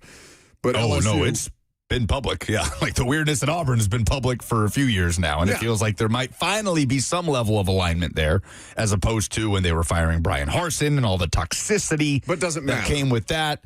Does it matter if the LSU job is open and you're I don't know, Alex Golish or James Franklin, like the coaches who are going to be, I don't know that Alex Golish or James Franklin are even going to be considered for a job like this, but just generally, like coaches that are out there, coaches that are being talked about as getting their next opportunity at a program of scale when it's LSU, when you've got the talent, when you've got the resources, but you've got, government involvement at this point in time that has since usurped an athletic director and seen an interim athletic director promoted in his stead. It's a very weird situation. It does matter. There's no question a good coach in the fertile ground of talent that is Louisiana can mask all of these things. But Tennessee, at its height of dysfunction, it went all the way to the top. It was an alignment issue from top to bottom. President, chancellor, athletic director. They churned through those positions of power almost as much as they did head football coaches. Yeah. Right? Auburn, same thing. Like, think back to the Brian Harsin stuff at the end when there's these rumors coming out of him having an affair with a staffer in the office. It was a message board thing that was breathed actual life into it by people who wanted him fired. Exactly. It gets amplified by people in positions of power that want him out, and it just creates this toxic nature. And then one thing on top of the other, and for a while, the athletic director at Auburn didn't look like he actually had any power to hire or fire somebody. And when's the last time Auburn had a winning season? Pre-COVID. Like, it's been a few years now. So, although I don't know how much of that game you watched on Saturday, but they looked like the best version of Auburn I've seen in 5 years. It's crazy that against Vanderbilt. Defensive coordinator DJ Durkin steps in as the interim, and Auburn has the best offensive performance it's had in years. Put up damn near 40. Can't stop anything. Yeah. So that didn't make any sense. But yes, it absolutely can matter. Like, any program in the country is prone to a dysfunctional slump. We've seen Alabama go through one. Obviously, we saw Tennessee go through one very recently. We're seeing Auburn maybe coming out of it now. We've seen Florida go through mini versions of this. LSU could be on the cusp of this. It's a slippery slope. But the dysfunction, the misalignment at the top, oftentimes is the first step towards your football program just toiling in mediocrity or worse for a few years. So the next steps here are going to be very important for LSU and being on the same page as they move forward and who they want to bring in to replace Brian Kelly. Speaking of coaching searches, obviously the Titans will be elbow deep in one before long, and a firing, the second in-season firing of a head coach in the NFL, happened yesterday with the New York Giants. What is the ripple effect for the Titans, positively and negatively? We'll talk about that coming up next.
Welcome back to the show, fueled by Hattie B's Hot Chicken, the best hot chicken in the world. Now, all of their Middle Tennessee locations are open, 11 a.m. Central Time. And if you're in Birmingham, if you're in Atlanta, Dallas, Austin, Vegas, in just a few hours from now, if you're hanging out with us in Las Vegas, as I know some of you do, you can go to a Hattie B's near you, or you can even make it easier and order via the Hattie B's mobile app. Did you ever get that bucket from yesterday that we were talking about? No. Do you want a bucket of chicken? Yeah. I had planned to make pasta today. I'm going to do my best Lucas impression and go home and attempt a vodka pasta recipe that I've been thinking about for quite some time. What was the word? It's like langoustine or something There like you that. go. Okay, we learned about them this morning. With the little lobsters? Yeah, scampi, some call them. I brought some lasagna that my dad made. Oh, that your dad made. It's in the fridge. Now you have my attention. Lorenzo's lasagna also sounds like it would be incredible. Lasagna a la Lorenzo. Pretty good. Sounds delightful. Might be a slice or two of pizza in there, too. Don't get me excited. Meanwhile, Bert's been bringing in like soup that he's had to use coffee cups to eat because there's no utensils in this building. I'll do it again. All right. So we were just talking about coaches and coaching firings and hirings. And obviously the news of yesterday was Brian Daboll being relieved of his duties as the New York Giants head coach after a loss, their fourth loss of the year, Lucas, where they have led by 10 points and blown it because they are 0-4 in games where they have had a double-digit lead so far this year. It's a ridiculous stat. They've had a wild ride this really have. season. From just losing games to being in games and playing in fun games and then seeing one promising young player after the other fall off the shelf due to injury, whether it's Malik Neighbors to Cam Scadaboo to now Jackson Dart with the concussion. But I can't even, I know y'all talked about it. We don't have to rehash it. But I can't fathom the logic that Brian Daboll is the one most responsible for where things, if anything, Brian Daboll and what he has done with Jackson Dart, to me, from an outsider's perspective, is the one thing to be excited about with this team. And Scadaboo and a defense and the idea that Malik Neighbors will come back and make them better, right? I can't even wrap my head around it. So, agreed, and we did have that conversation yesterday when the news came out. But so there's a double-edged sword to this if you're a Titans fan. Why would you care about the Giants firing their coach? Well, one, Brian Daboll is available if you would like to hire Brian Daboll to be your next coach. Now, if I presented you the opportunity, and I don't know what's going to happen league-wide once we get to the end of the season and more openings become available, because there's reporting out there that Matt LaFleur is potentially coaching for his job in Green Bay. If Buffalo craters, I don't know that Sean McDermott is safe, right? And I mean crater in the sense of they just underachieve again. Like they can't just break through the Patrick Mahomes ceiling, especially if Mahomes isn't, Mahomes is outside the playoff picture right now. The Chiefs are outside the playoff picture right now. If the Chiefs as a wild card come in here and muck things up for teams across the AFC and Buffalo still can't get it done, and Buffalo loses the division to New England this year, which is, pretty likely at this point. This Bills loss to the Dolphins. Yeah, it's a bad loss. Hugely detrimental to Bad them. loss. And they got out-physicaled. Like, it was an embarrassing loss for Buffalo. Oh, imagine finally getting to be a 1 or 2 seed in the AFC and having to host the Chiefs. Yeah, correct. In that first playoff game in Nobody the 1 would feel year good about that. where they're a wild card team. So, if you're Brian Daboll, let's say, would you rather be the next head coach of the Titans? And I have no idea. Like, the only thing that I know about the Titans coaching search right now, before the search has really, really gotten underway, is that if Mike McDaniel would become available, the Titans would have significant interest in Mike McDaniel as a coordinator. I don't know what that looks like from a head coaching standpoint. There are going to be a number of options out there. It also has to be a situation where the options want to be here. If you're Daboll, though, and people are very critical of Joe Brady right now, the offensive coordinator in Buffalo, and if Sean McDermott, for whatever reason, ends up out in Buffalo, why, if you're Brian Daboll, wouldn't you go back to Buffalo with Josh Allen? Now, that's a hypothetical that needs a few more dominoes to fall. So many things have to happen. But I don't think it's like that big of a stretch. If we're talking about reaches and jobs that would become open, what if Mike McDaniel ends up staying in Miami, right? They're playing better football as of late. I don't know if it's sustainable, and they'll probably still end with a losing record. But if you're let's say a nameless, faceless coach, what is the more attractive opening today? Is it the New York Giants with Jackson Dart and Cam Scadaboo and Malik Neighbors and Brian Burns and Dexter Lawrence and all the other things that they have up front, Abdul Carter? Or is it the Tennessee Titans with the idea of Cam Ward, which we'll talk about more tomorrow because I think the idea of Cam Ward is getting ahead of the actual Cam Ward. The numbers are concerning, even though, far too early to make any kind of long-term assessment on the quarterback for obvious reasons. New York is not a stable job. It's a job that comes with massive amounts of scrutiny, no matter what you are expected to do. The New York media market is going to be on your neck, no matter if you have Super Bowl aspirations or if you're the Jets and nobody expects you to do anything. But there's no question it's a better roster. Even if the quarterback, and you may favor Ward, you may favor Dart. I think that conversation is more open than it's ever been, even though Dart stays getting concussions. What is the more attractive job today, given that those are the two open? It probably comes down to your evaluation of the quarterbacks, but there's no question the Giants are a little further ahead in terms of the foundational pieces in their rebuild around the quarterback. Malik Neighbors is one of the best young receivers in the NFL. We don't know what he's going to look like when he comes back, though. No, that's a big part of this. But Malik Neighbors is miles ahead of anything the Titans currently have at wide receiver, a guy that still has 2 years left on his rookie deal, plus a potential fifth-year option, and then Cam Scadaboo on one side, Abdul Carter on the other. Like, the foundation is strong defensively. They have a franchise left tackle in Andrew Thomas. The rest of their offensive line is garbage. But, New York has infinitely more to offer. Now, the division is tough. The division is, that's not an easy division because if Jaden Daniels sustains his health at any point, and this is just a random one-off unhealthy season for Washington, Washington would be up against you. You would have a situation where Dallas has the best offense, one of the best offenses in football this year, despite having a defense that can't stop a nosebleed, and the Eagles continue to just win even if they don't look great doing it. It is unquestionably a tougher division, but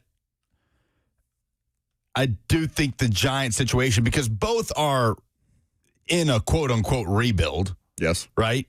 The Giants, unquestionably, are further ahead just in terms of getting good young players in the door. Like right now, the thing the Titans have to hang their hat on in terms of guys on their rookie contract still are Cam Ward and the 2 fourth-round rookies, 3 fourth-round rookies that are basically driving this passing attack forward. J.C. Latham, who, hasn't exactly had the year 2 leap that we would have liked to see at right tackle, and T'Vondre Sweat, right?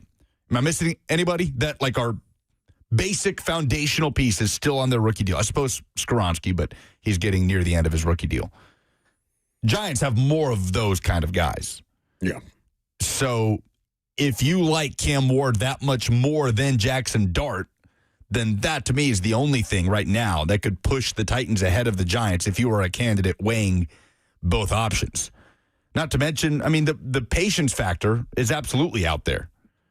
If the Titans rebuild is going to take the 2 to 3 years that we feel like it's going to take, as a coach, which place do you feel better about actually getting an opportunity to build out your culture? New York. And do what you want to do, right? New York road. Mara could have fired them this year. Yeah, and this is year 4. Said, I'm running out of patience here, but John Mara is infinitely more respected and stable as an ownership figure than is Amy Adams Strunk right now. He's also involved more. And Lucas, we've talked about this, the idea that do you actually want an owner that's involved? And that's a fair thing for fans to ask because it could be Jerry Jones, it could be Stephen Ross, it could be, Mike Brown.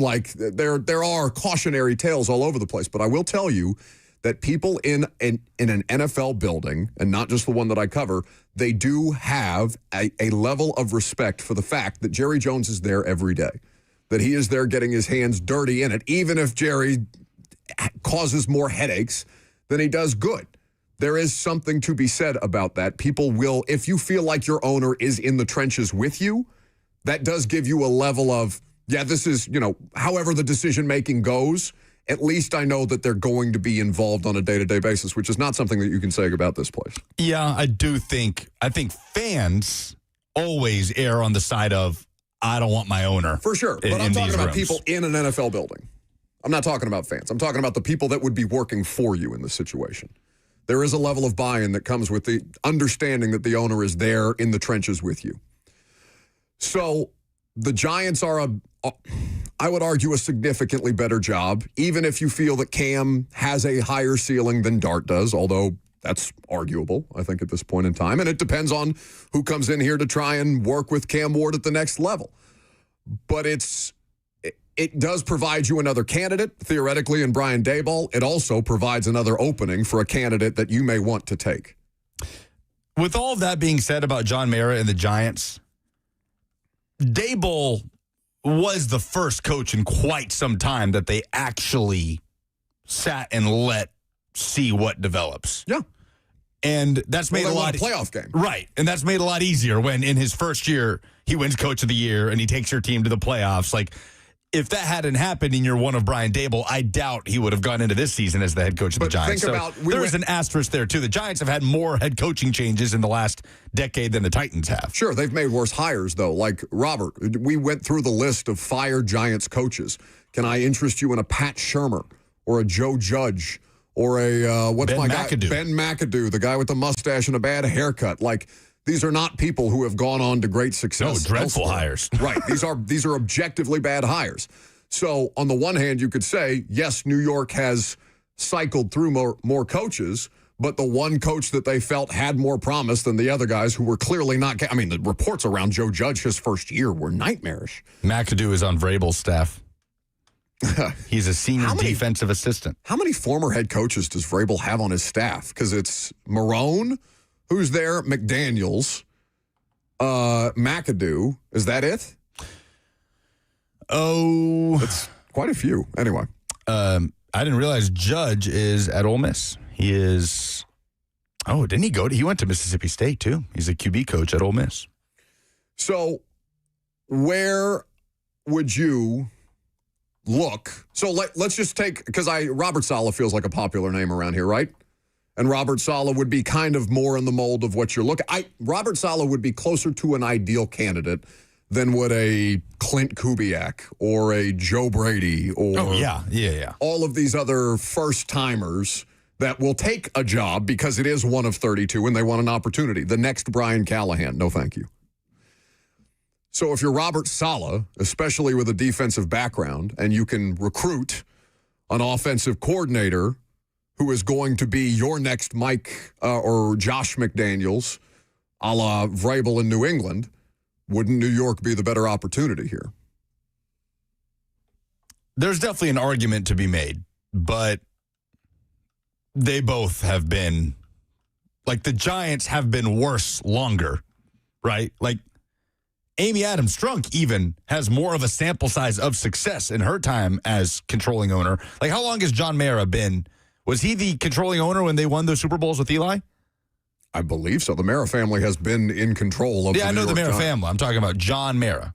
I think John Mara has been there for quite some time. Amy's first year as controlling owner was 2016. Or no. Yeah, 2016. No, I'm sorry, 15, because she fired Wisenhunt, promoted Malarkey, and on and on. So if you can find me the date, I think John Mara has been in place there for quite some time. He assumed the team's presidency in 2005 when his father died. Yes, so is that 2 Super Bowls? Definitely, yeah, 2. It's both Super Bowls. Okay. So they are a championship caliber organization that has been in some bad times. But there is no question that they have a higher standard. They're closer to like what's being talked about with Matt LaFleur in Green Bay and a 7 seed not being good enough anymore than what Tennessee is, which is just, seemingly happy to be here. 615-737-1045 is the number if you would like to get involved. And, I see some comments in the F&M Bank chat also, Facebook, YouTube, Twitter, and Twitch. Lucas Perry says, not going to lie, Saleh probably wouldn't come here. You don't know that. It is, while things are bad here, and anybody who has listened to the show for any period of time understands that I am highly critical of the Titans and the decisions that they have made, and that it does not make it look like an attractive place. But there is a quarterback that is a number 1 overall draft pick, and it's the reason if a coach takes a job, it will be more about Cam Ward than it would be about the people that he's working for, even if that situation is not great. Well, we thought the general manager opening here was going to be the least attractive in the NFL, and they very quickly hired the best on paper candidate out there, and Mike Borgonzi. Because he was the buddy of Chad Brinker. And we know now that Mike Borgonzi, because I know you carried that press conference while I was out last week, I believe Borgonzi described Chad as invaluable. So for all of the Brinker hate, and I'm not saying, I don't know that hate is the right word or that hate is deserved, but Brinker has been here for longer than anybody not named the owner or the team president at this point in time. So if Brinker was a selling point for the best GM candidate theoretically on the market, then is that something that could be said about the next head coach of the Tennessee Titans? It's possible. So if you're going to look at the bad, you also have to look at the good, even if the good is infinitely more difficult to find.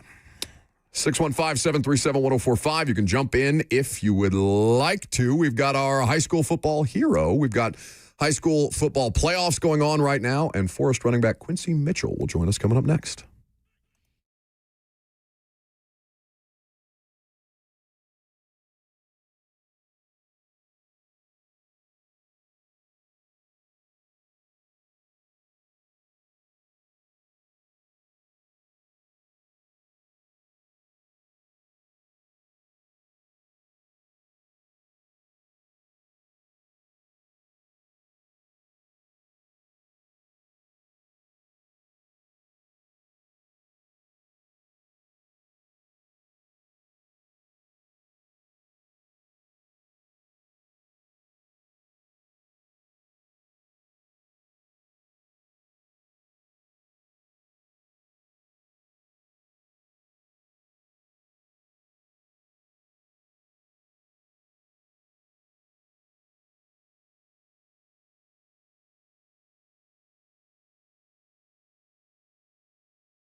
Well, welcome back to the show, fueled by Hattie B's Hot Chicken, the best hot chicken in the world.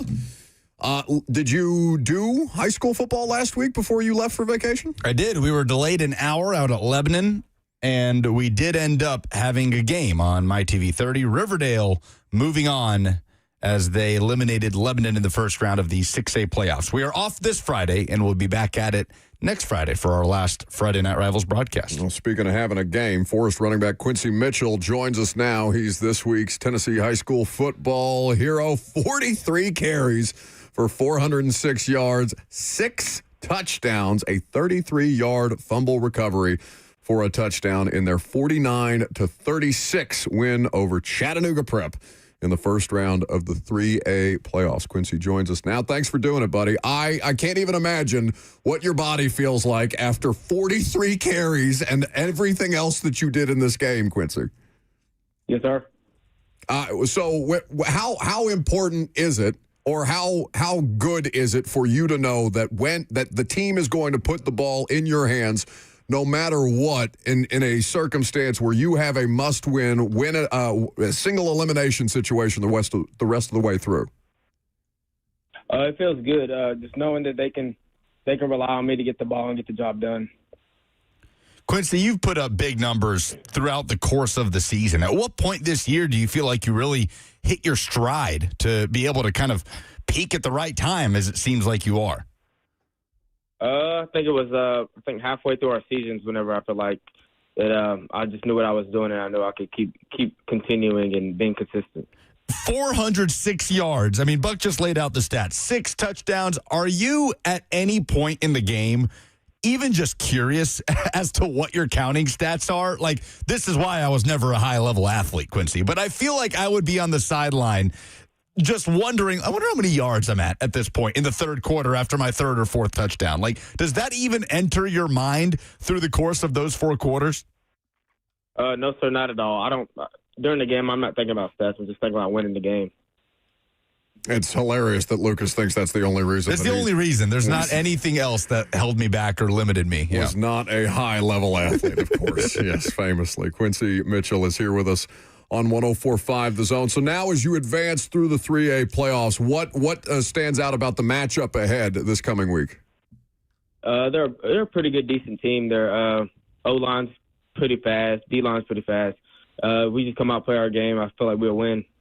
And the importance of that as a mindset, as a team, Quincy, when you get into this time of year and obviously late into the regular season as well, where you understand what it is that you do well, what your identity as a football team is, and how often does the coaching staff and that you all as leaders on the team emphasize that to the rest of the team, that like, we've got our bread and butter, this is how we're going to win, we know this is going to work, and if we go down, we're going to go down this way because we know this is a successful path forward.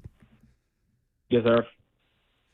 Quincy Mitchell with us here on 104.5 The Zone. You were named a semifinalist for 3A Mr. Football. Obviously well-deserved with these crazy numbers. Quincy Mitchell knocking on the door of a 3,000-yard season, 35 touchdowns. Quincy, and for you to be doing it as a sophomore, I mean, is just insane. How have you balanced some of the accolades that have come down this year, like I said, nomination for Mr. Football, all of the numbers, people talking about it? How have you balanced that with trying to be locked in week over week and focused on the next opponent? Like I said about during the game, it's kind of the same thing. I don't really think about the stats or anything. I just go out, play my game, thank my O-line for what they do. Well, I'm certain the O-line was just as happy as you were. I know they're not getting the counting stats or anything like that, but it's about a team success in the ultimate team game, and it's really cool to see the run that you guys are on, and I know you hope to continue that this coming Friday as well. Quincy, we really appreciate the time and continued health and success for you and your teammates. Yes, sir. Thank you. That's Quincy Mitchell, Forest High School running back, with us on 104.5 The Zone. A man of few words, but much action. Headed to Gatlinburg-Pittman for the second round this week. After going to Chattanooga, they're headed right back to East Tennessee to Gatlinburg. So what a year he's had. Only a sophomore. I think he had more carries in that game than Word said in that interview. Hey, he's all ball, baby. Don't make fun of him. I was just making an astute observation. I know you were making fun of me because my questions were 10 minutes long, and his answer was yes, sir. Think about this. He got you. 268 carries this season. God. Average of 10.4 yards per carry. Like On Derrick Henry. 260. This is like high school Derrick Henry These type are high stuff. school Derrick Henry numbers. Insane. Who finally passed his high school numbers this week, by the way. I don't know if you guys saw that or not. Wait. Derrick Henry finally passed the number of yards that he had in high school in the NFL. Yeah, it took him a decade in the NFL to surpass his high school football rushing number. It happened this week. Yep. And they didn't even really use him this week. Like, this wasn't a heavy Derrick Henry game. Something that we talked about on Friday with when Kern was in here, Derek Mason's receiving record for the Ravens still intact. Mark Andrews needs 1 yard. So for one more week, Derek Mason is the leading receiver for 2 NFL franchises. Remind me how many yards Derek had in high school? 10,000. Oh, I thought it was 12. It might be 10, though. I think it's 10,000. Yeah, it was 12. 12,124. He had 4,261 his senior year. It's disgusting. But yeah, I mean, just think about him. He's obviously not the weight that he currently is right now when he's in high school, but he's the same damn size pretty much. My God. He never had less than 26 touchdowns in a season. He had 153 touchdowns in high school. There's a story actually in The Athletic. Somebody in the chat, Carrie on YouTube, just brought this up. There's apparently a high school football player somewhere. Quincy Mitchell, maybe. I don't know. Maybe so. I mean, damn, 43 carries. Like, my body would be broken. Got anywhere past 20 in high school. There is Robert, maybe you could look this up for me. The Athletic did a story on a high school football player who is getting ready to surpass Derrick Henry's career high school yardage totals. I don't know about his carries or his touchdowns. I didn't get a chance to read the article, but Carrie just brought that up in the YouTube chat. Oh, that wasn't enough time? Well, I looked up high school player breaks Derrick Henry's high school yards record, and every article is just like Derrick Henry surpassing his high school rushing total. Yeah, I don't think the kid has surpassed Derrick yet. He has to average like 280 yards a game. They were talking about this on the broadcast. The kid has to average 280 yards a game to break Derrick's record, but he averages like 310 a game. So he is on pace for Derrick's record and himself to both break the number. The Ben Jones, Derrick Henry thing yesterday was very wholesome. It was lovely. That was very nice. We the two of them, Ben and Brett, came in here yesterday, and just the ability to talk about things other than a 1-8 football team seemed to be enjoyed by everybody involved. But I mean, the fact that they call, like, that's the thing that you're looking for in the next version of the Titans, right? I know it's easy. Like, again, when Diana was on with us a couple of weeks ago, she talked about how easy it is to beat up on a bad football team or a bad football organization, and that is very much the case for the Titans. But in the next version of that, like the way that Derrick and Ben talk about each other as a center and a running back, and we walked kind of through, and maybe we've done this before on the show, but we kind of walked back through Ben helping Ben and other people on that roster, helping Derrick kind of work his way through the tough early parts of his career here, where he was second fiddle by a considerable margin to DeMarco Murray, and hell, even in 2018, losing snaps to David Fluellen. For those of us who remember that, did you just yawn or did you just make an O face? You just yawned. Okay. Yeah, you were boring me. But I did find this cat's name. Miles McLaughlin of Knox High School in Indiana is now only 309 yards shy of breaking the single-season national high school football rushing record after rushing for 383 yards last Friday. So, do it again. Like, that's all there is to do it again, kid. Just do it again. So Derrick Henry does not have high school. Knox High School is I'm what not it says. familiar. So Derrick Henry does not have the single season rushing record in high school. He is at 5th for that with 4,261. The record is 4,704, done by Dominic Bragaloni, which I'm sure he's doing a lot of bragalonis about having that record, but it's about to be broken. Who are the other 4?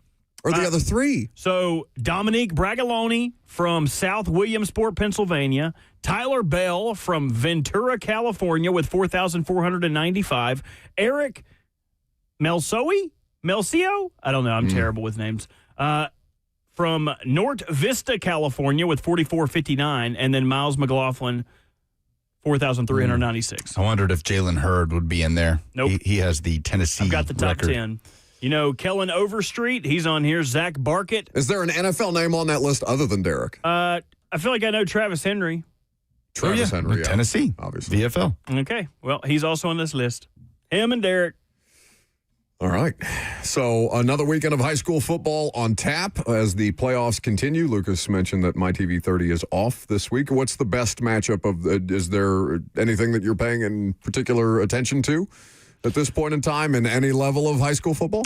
Well, in 6A, it feels like Ravenwood and Oakland are on a collision course to the state championship game in Chattanooga as undefeated teams that each deploy a dual quarterback system in their own way, which could be cool come December.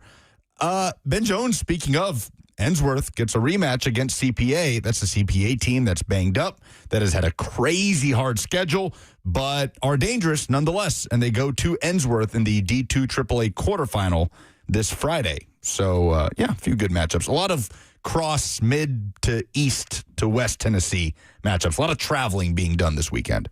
Okay, here's another one for you. This Miles McLaughlin kid. If he gets 2 touchdowns this week, rushing touchdowns this week, he will break the single-season rushing touchdown record nationally, and he will have 69 touchdowns. Shut up. Right now, he in a single season. So right now he has 67. So in a single season? So all the kids were like 6, 7 when he was doing that. Oh yeah. Have you seen all the Education Day games going on in basketball? It'll be like, do you guys have that at Tennessee or Indiana? Education Day? Yeah, so they would have like all of the local schools would bring in like the 5th graders and they would get to watch a women's basketball game for free. And so they'll bring in like busloads of kids. I'm sure that's a thing. I don't remember it specifically, but I'm sure that's a thing. Well, a lot of education days are going on, and I saw a video. I don't know who the school was, but the score was like 65-61. Girl goes to the free throw line. Whew. Makes the first one. It's 66. Yeah. And then as soon as she made the second one, it's just like an eruption of children, like, all of them like doing the juggling hand motion, whatever the 6-7 thing is. Like they were going crazy. I had my mom ask me about that over the weekend. No. She works in education. She's so done with it. She is sick of it. See, and I didn't have an answer for her. I'm kind of upset that, did you guys hear the one that didn't really catch on?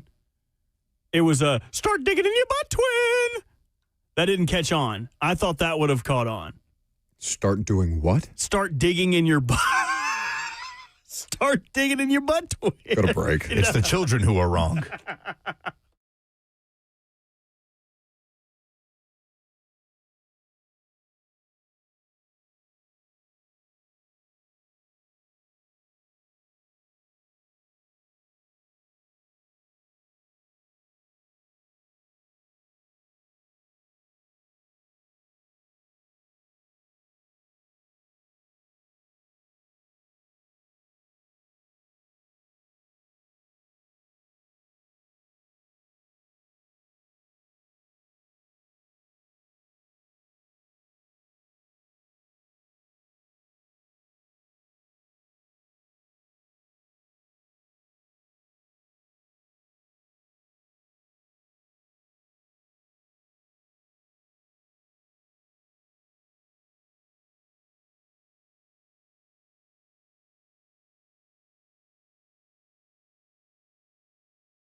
It is 12:02. Good afternoon from the 104.5 The Zone studios. I'm Lucas Panzico. Week 10 in the NFL ended with the Eagles outlasting the Packers at Lambeau Field. A defensive struggle, 10-7 the final. Third straight win for Philly. They improved to 7-2. Green Bay drops to 5-3-1. In other news this morning, the Dallas Mavericks have fired general manager Nico Harrison 9 months after the infamous trade of Luka Doncic to the L.A. Lakers. Titans come out of the bye week preparing to host the Texans this Sunday. The team designated running back Khalil Mullings and safety Mike Brown to return to practice from IR on Monday. And the Preds lost a fifth in a row at the Rangers, 6-3 on Monday. They head to Sweden this week for a pair of matchups against Pittsburgh beginning on Friday. For all your foundation repairs and waterproofing needs, visit USSTN.com. Breaking news at once on your home for the Titans and Vols. This is 104.5 The Zone.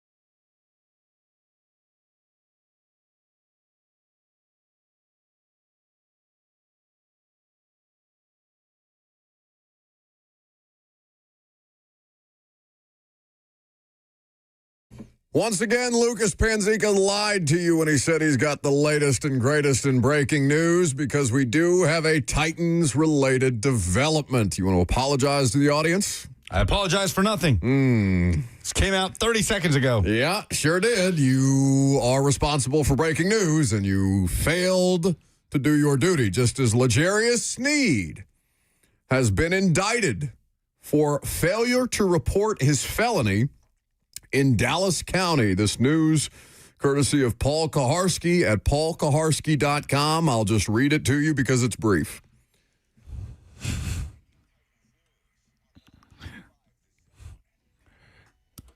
Sorry, a little bit of breaking news after Lucas's update there. He probably missed it. Not a big deal. Just came out a short time ago. L'Jarius Sneed indicted for failure to report felony in Dallas County. I'll do some reading and get you guys some more information. Back to whatever you guys were talking about. Thank you very much. Glad somebody's doing their job around here. I'm trying, man. I'm trying. PaulKaharski.com is where you can find the article. A grand jury indicted Titans cornerback L'Jarius Sneed on Tuesday in Dallas County, Texas, for the failure to report a felony where a reasonable person would have believed serious bodily harm or death may have resulted. It's a Class A misdemeanor, which is punishable by a maximum of 1 year in jail, a $4,000 fine, or both. Kaharski writes that a trial date does not yet appear to be set. A grand jury has not handed down any charges yet for the person who identified himself as L'Jarius Sneed's assistant. And I'm not going to make an attempt to pronounce that. No, go ahead. Takanze Warmack Williams? Pretty close. Yeah. In connection with the civil suit that Christian Nishimaya, a lot of complicated names in this, and Avi Ahmed seek over $1 million in compensatory damages, fees, and relief for infliction of bodily injury, though there were no reported gunshot wounds, threat of bodily injury, intentional infliction of emotional distress, and civil conspiracy and negligence. So the suit, reminding you, alleges that Sneed and Williams pulled up in a rented Lambo on December the 6th, 2024, shot multiple times at Nishimaya in a Mercedes-Benz G-Wagon, which was struck by bullets. I think it's Shimi Yamana. As was One Legacy Motors, outside which the vehicle was parked. In his official answer to those accusations, Sneed's attorney, Michael J. Todd, wrote that the defendant is not liable for as alleged by plaintiff because the alleged conduct was the criminal act of a third party. The alleged acts, if any, were performed by John Doe without any assistance, encouragement, or direction by L'Jarius Sneed, John Doe being the aforementioned assistant. Okay. So a year in jail, a $4,000 fine, or both. Now, the obvious question becomes, can an NFL team get out of a contract with a player who is in the middle of a grand jury indictment? The answer to that overall is yes, because you could void a player's remaining guaranteed money, and this is according to the CBA, for conduct detrimental to the team. So if you were looking for a reason to get out from under the L'Jarius Sneed contract, if you're the Titans, this would be a step in that direction, though, again, as Kaharski is reporting, no charges have been handed down by the grand jury, simply an indictment. But it's not good for L'Jarius Sneed. It's the first development we've seen on this all year? Yes. Like pretty much since? Yeah. It's the first meaningful update that we've had, other than that he was going to appear before a grand jury at some point in time. I will tell you, he's obviously been on injured reserve for quite some time now. Mike Borgonzi gave an update, or not really, but just said that L'Jarius Sneed is in good spirits, I think is what the phrasing of his press conference answer was, around the person that they refer to as LJ. When did they put him on IR? It hasn't been 4 games. No. This, I think, after the Texans game, if I'm not mistaken, Robert, would be the 4th game. They placed him on injured reserve on the 23rd of October. So, yeah, that hasn't even... They've had a bye week, too. It hasn't been close. So, L'Jarius Sneed is the only Titans cornerback under contract in 2026. They can get out from under it with a reasonable dead cap hit, or a more reasonable dead cap hit at the end of the season if they so choose. About $8 million. If you have... I mean, they are going to have right now, prior to teams making roster cuts and things like that, they are going to have the most cap space in football next year. So to eat $8 million to drop L'Jarius Sneed in the middle of grand jury indictments may not be the worst idea, even if you just basically have to reset the board on your entire cornerback room. You may have done it anyway. I mean, you kind of have, regardless of this hanging around, like if this off-the-field incident was not sort of looming over the L'Jarius Sneed situation, we would still be sitting here talking about the idea of cutting him, just swallowing that dead cap money, and just moving on. If not actively advocating for it. Yeah, especially if he doesn't play another snap this season. So he's missed 2 games since they placed him on IR. They play the Texans at home. They play the Seahawks at home. And then he would technically be eligible when they host Jacksonville November 30th. So he would technically be eligible to play in the final 6 games of the year. But if we don't see Sneed again, regardless of this, we would be talking about it as just move forward. And yes, you're starting almost from scratch in the cornerback room. No, you are. Right. Unless you're going to bring back Jalen Armour-Davis or Sam Womack. Yeah, I mean, you've got a 6th-round rookie in there and Marcus Harris. But is there a position that they would be starting that would be more down to the studs than cornerback if they do end up cutting ties with Sneed? No, they have wide receivers. Their defensive line, no, I don't think so. There's not a more glaring, they don't have anybody next year position right now on the roster than the cornerback room. Pass rush, like edge, outside linebacker would be pretty up there. They got Femi at least, though. They got Femi, Femi's a second-round pick. If Arden Key's time is going to be done with the Titans after this season, then it's pretty much Femi and not really anybody else right now. But a lot of needs. Yeah, and I mean, this is unrelated to his unreliability as a football player. From an availability standpoint, they've been few and far between, obviously, but there have been moments where L'Jarius Sneed has looked like a starting NFL quarterback for this team, a cornerback for this team. I am fascinated. I would love a truth serum moment for Brinker and Borgonzi, who negotiated this deal on behalf of the Titans for Brinker and Borgonzi, the Chiefs, as to what they're thinking right now. Because they've been pretty optimistic. They've said that there have been they've referred people to statements on L'Jarius Sneed's legal troubles as opposed to commenting further on the development of this civil suit that was filed in 2024. No, I guess the civil suit was filed in February, if I'm not mistaken, right? But the incident happened in December of 2024 while he was on injured reserve the first time around for this team. I mean, I would advocate get rid of him either way. Am I judge, jury, executioner here? Assumably. Okay. I can't think of of a less value-add player that I have covered in 9 Sneed. I mean, Isaiah Wilson. Feels hyperbolic. Isaiah Wilson. But who else is on that list, Lucas? I mean, at least Sneed has played versus Isaiah, but I mean, on a long list. Would you throw like Clowney, or what's the other pass rusher? Clowney played 8 games. Clowney didn't do anything. What about the other cat, though? Beasley. Vic Beasley. Yeah. Beasley made it. Beasley played, though. He made it half a season. Like, he wasn't nearly as unavailable as Sneed was, and he didn't cost what Sneed did. We could keep talking about those first-round picks. Farley, that gave them nothing. They all played, Burks. though. They have played more than L'Jarius Sneed. Like this, you are correct. The bar Farley? is. Farley might have played as many games. I'm running the count right now. Yeah, give me the count. That's a good question. I'd be surprised if Farley played more games than Sneed in more time. I bet they're pretty damn even. But the point is, there's been a few of those. There have been a few of those. But, man, Oh, man. Was it close? It was close. Farley only started 3 games. Right. So it says played in. So he could have played special teams, could have played whatever. Sneed wasn't really playing special He teams. played in 21 games. And as a Sneed Titan. played how many as a Titan? What's y'all's guesses? 10.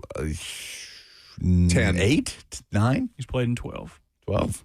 5 last year. Farley 7 by a this year. mile. Suck it, nerd. Well, in 2 years, Caleb Farley had 3 years that he played. 1 year he did not play. Yeah, and how much of that was special teams with no real Doesn't contributions matter on defense? Yeah, but he wasn't. It doesn't But matter. he wasn't a bad actor. He wasn't a bad actor. Caleb Farley was a good. Caleb Farley was not a good football player because his body failed him.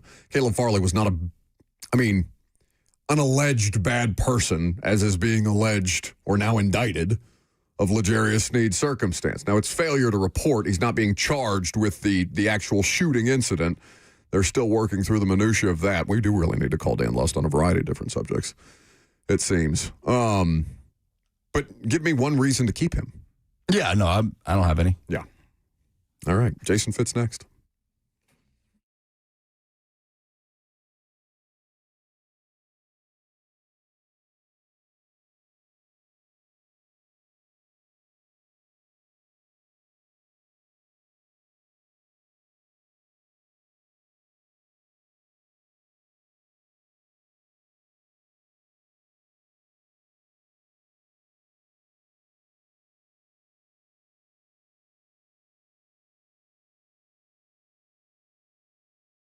Oh, it is November 11th, which means Thanksgiving is right around the corner, which means you're running out of time to make your Thanksgiving hot with Hattie B's. That's right. They can cater your Thanksgiving and spicy it up for any size gathering. And I'm talking about traditional sides, upgraded additions. You can create your own custom meal. No hassle.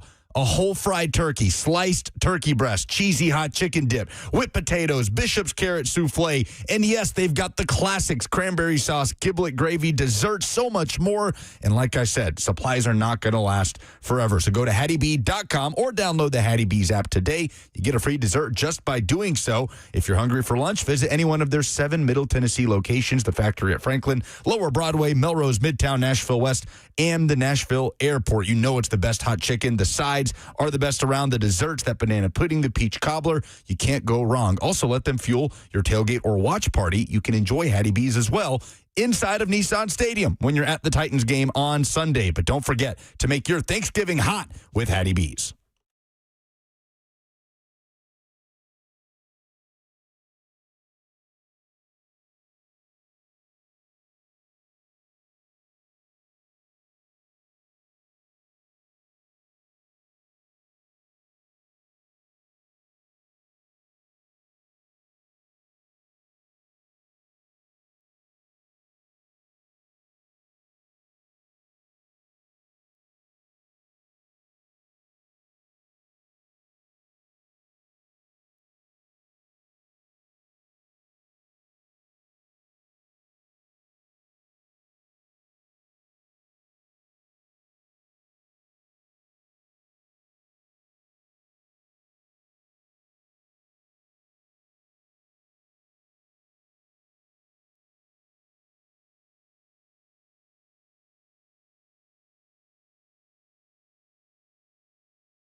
Welcome back to the show.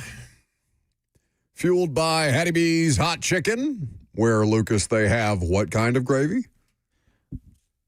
All right, so somebody got mad at me because I don't know how to say giblet gravy. Yeah, you said giblet. I said giblet gravy. I said it very phonetically. I apologize. I don't think I've ever had, or maybe I have, but I didn't know I had giblet gravy. I need a list at some point before Jason Fitz of Yahoo Sports and Fox Sports Radio joins us. I need a list of all the words he's mispronounced this year alone. Did you guys ever watch iCarly? Yes. Gibby. Yeah. Gibby. Give it a Gibby gravy. I didn't. Is that a common sense thing? Giblet? Giblet. You're I've also never the guy that says a GIF. Okay. So I'll never. No. forgive GIF you. is the No, correct it's way not. to say Is it a common sense phrase or word? Maybe not. But you are an alleged Southerner. You are an alleged food person. And the fact that you don't know what a giblet is or the correct pronunciation of a giblet for the company that basically keeps us all afloat. I was born and raised in the South, but I have a lot of blind spots, all right? Like, there are a lot of things You're gonna tell that us. I was not privy to growing up with two parents that are not from here. So giblet gravy, I suppose, is on that list. It's a blind spot. But what I did say correctly is cheesy hot chicken dip. And that is one of many things on the menu for Hattie B's when they do your Thanksgiving for you. Well, perhaps Jason Fitz. Fitzy, are you aware of the correct pronunciation of giblet?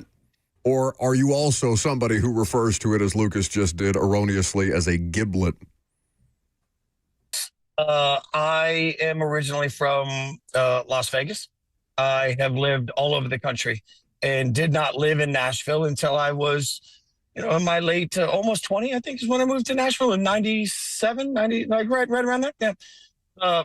Giblet is a word you grow up with if you've ever grown up around food, brother. Doesn't really matter where you're from. It's just the food word, all right? Like, giblets are a food word, not a regional word. So, yeah, not even like the concept of meat and three. I buck rising a meat and three. I raise my nose to it. I walk away from it. But giblets, even I know giblets. This is crazy. This is blowing my mind. I'm learning so much. It's insane the things that you are supposed to know. It's the things that you are supposed to know more than anybody else on this show. Jason Fitz at Jason Fitz. Somebody called Robert visibly upset that I called it giblet gravy. Audibly upset, not visibly Well, upset. I'm sure they were visibly upset. Look at you. You're just you're spiraling at this point in time. Yahoo Sports. It's a culture thing. Well, he's been lying about his culture for years too. Apparently, he's been telling us that he's Brazilian when he's really from Brazil, Indiana. Jason Fitz, Yahoo Sports Daily. You can hear him on Saturday nights, Saturday evenings with me on Fox Sports Radio, where we react to all of the college football results. Fitzy, the news of the day, of the week. Well, I suppose Nico Harrison getting fired is the news of the day, theoretically, but firings are the news of the week between Brian Daboll and Nico Harrison, the New York Giants coach and the general manager of the Dallas Mavericks. It's not a surprise to see that Nico Harrison is out because to anybody apparently but Mavs ownership. Were you surprised to see Daboll fired when they fired him? Yeah, I think, look, at some point this becomes about, honestly, as uncomfortable as this is for everybody, to me it becomes about the concussion issues with Jackson Dart. He's been in concussion protocol 4 times already this season. And what I can't get out of my head is the image that Daboll was fined for, where he's sticking his head into the blue tent and then he's yelling at the team doctor about getting this guy out there. Guys, this is what happens when you put a coach out there that is coaching for his career, right? Like the coach, he's coaching for his contract. We all know Daboll's on the way out, right? And he needs this young quarterback to come out and win. When you have a coach and quarterback not on the same timeline, so what you get, like at some point, it felt like Daboll was starting to be reckless with the situations that they were putting Jackson Dart in. He's got to do a better job of protecting himself.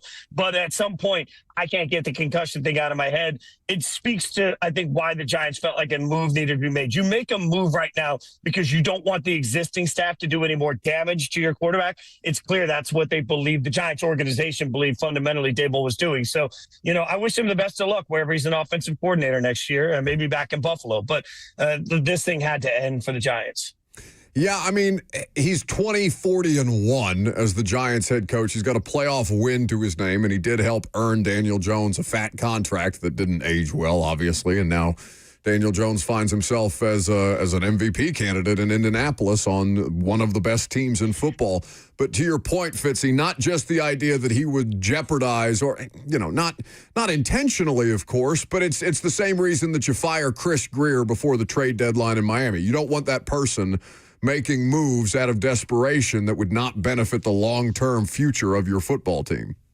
Yeah, and you mentioned the record and the accomplishments. I'll turn around and say, just like it's hard for Nico and Mavs fans to watch Luka play so well for the Lakers, we're watching Daniel Jones go out and absolutely crush it, which is the testament, fine. But also, we watched Saquon go out and have an MVP-like season and impact for the Eagles on the way to a Super Bowl, which was a statement to Sirianni's ability to figure out how to work an offense around Saquon. So for everyone that said, well, Saquon would have done that with the Giants, that to me becomes a problem when you've got an offensive-minded head coach. They can't figure out how to build an offense that can make the most out of Saquon or the most out of Daniel Jones. These are two players, Saquon and Daniel Jones, that leave the organization and suddenly become wildly impactful on Super Bowl caliber football teams, and they couldn't do that with the Giants. That, at some point, that has to scream about Daboll's overall ability to build an offense. Better job, Giants or Titans? Not even close. It's the Giants. It's not like they're not even in the same spectrum. And I've talked to a couple of people around the league about that exact question over the course of the last 24 hours. And I got laughed at by one guy that I think is pretty well sourced when I asked the question. Fact is, look at the Giants. Part of the reason Joe Schoen, and we'll see if Joe Schoen, the GM of New York Giants, let's see if he keeps his job through this whole process. But part of the reason Joe Schoen still has his job today is because there is belief in league circles. That defensive line for the Giants has a bunch of superstars on it. That defensive line is supposed to be elite. In fact, the defense was anticipated to be near elite this year coming into the season. They have one of the best young wide receivers in the NFL, and it's not even close on that. They've got a running back that they think they can build around in Scatterbo. I think all of these pieces, and then you just ask yourself, look, I talked to 3 people in the last 24 hours and asked this question: better quarterback situation, Giants or Titans? Just that quarterback situation. All 3 of them gave me the same answer of the Giants. Like, at least nationally, and I'm not going to pretend to know the answer to this, but at least nationally, the perspective, the overall perspective is that Jackson Dart has shown enough that that Jackson Dart has something to build around. We cannot say that yet for Cam Ward. I know Titans fans don't want to hear that. I wish for Titans fans and for the Titans and for Cam Ward that it turns out to be he's absolutely electric in the future. But right now, across the country, I don't think league people yet know what the real answer is on Cam Ward. No, it's we're 9 games in. It would be foolish to try and put a label on either of them at this point in time for the long-term future. But to your point, I mean, we're going to talk about this tomorrow at greater length, Fitzy, the idea that Marcus Mariota's first 9 starts versus Cam Ward's. Like, Cam Ward's numbers are Josh Rosen bad. And on an appreciably better roster than the 2015 Titans when Marcus Mariota was the 2nd overall pick. Jason Fitz, at Jason Fitz, is here with us. Yahoo Sports Daily is where you can watch him and Caroline Fenton. Fox Sports Radio is where you can hear him on Saturday evenings as we react to all things college football. I struggle with that because there's no question Jackson Dart has shown more, right? He's led the Giants to more exciting moments, to more explosive just consistency on offense. He also relies on his legs a good bit on his way to doing that, right? Something that Cam Ward doesn't really have in his game. He's not a dual threat quarterback, which we could call a knock on Cam Ward, and the supporting cast being better around Jackson Dart. But I don't know. I struggle with if it's in a rookie year where Cam, it's felt like any time he's had success, it's been in spite of something. An offensive line that hasn't even been close to what it was supposed to be this year. A bunch of 4th-round rookies playing receiver and tight end for him with Calvin Ridley sidelined. Would you say Cam has had more to overcome this year than Jackson Dart as well in that discussion? 100%. Part of the reason the Giants are a better job is because they have a more talented roster, right? So, this is where, look, here's a very unpopular, bad at my job take about young quarterbacks. The answer, to credit my buddy Tate down in Nashville, he used to always say, Mike could. Like, the answer is Mike could work out. Like, we don't know this far into the quarterback situation. Think about it. A few months ago, everybody was absolutely wildly clear that Jaden Daniels was the best of his class. And now everybody's wildly clear that Drake May is the best of his class. Like we flop our quarterback takes around like they are in the wind. It is just, it's disturbing. What we really need to know if a quarterback's him is 3 years, in my opinion. You need a full year on task, and then you need a year to figure out how the league adjusts to him. And then in year 3, you start to figure out, normalize who they are. So look at the Vikings with J.J. McCarthy. People want to sit there now and say, J.J. McCarthy halfway through his second year. Well, J.J. McCarthy has played 2.5 NFL games so far. So we have no idea if J.J. McCarthy's any good. I think the reason people are falling in love with Jackson Dart is because if I asked right now, if I went to the social media team of the Titans and the social media team of the Giants, and I said, make me a 30-second sizzle reel of the best plays of your young quarterback, that 30-second sizzle reel looks a hell of a lot better for Jackson Dart because he's had the opportunity to make some electric plays. Is that a fair way to judge a quarterback? Hell no. But that's how most people are going to, like, we live in a red zone society. Most people analyzing quarterbacks are not sitting here watching the tape over and over and over again on the Tennessee Titans to figure out who's actually open, where the read actually fell, what should have happened on that play. Like, that's just not the way most people break down the quarterback position. So it's highlight v. highlight, and Jackson Dart wins that conversation. So do you not really see Brian Daboll as a legitimate candidate for any of these head coaching openings that are already open or set to come open this offseason? No, he's got too much talent to suck as much as he sucked, right? Like that. I'll keep going back to this. Like that defense is supposed to be electric, and it has at times looked okay, and at times it's looked awful. Like we can't have our cake and eat it too. I think this is the hardest part is that everybody wants to fire their coach. And then question is who you hire in instead of him, because Daboll was a surefire hire in the most minds of most people, right? Like, oh my God, you developed Josh Allen. Now you're going to take over Daniel Jones, and it worked for 1 year.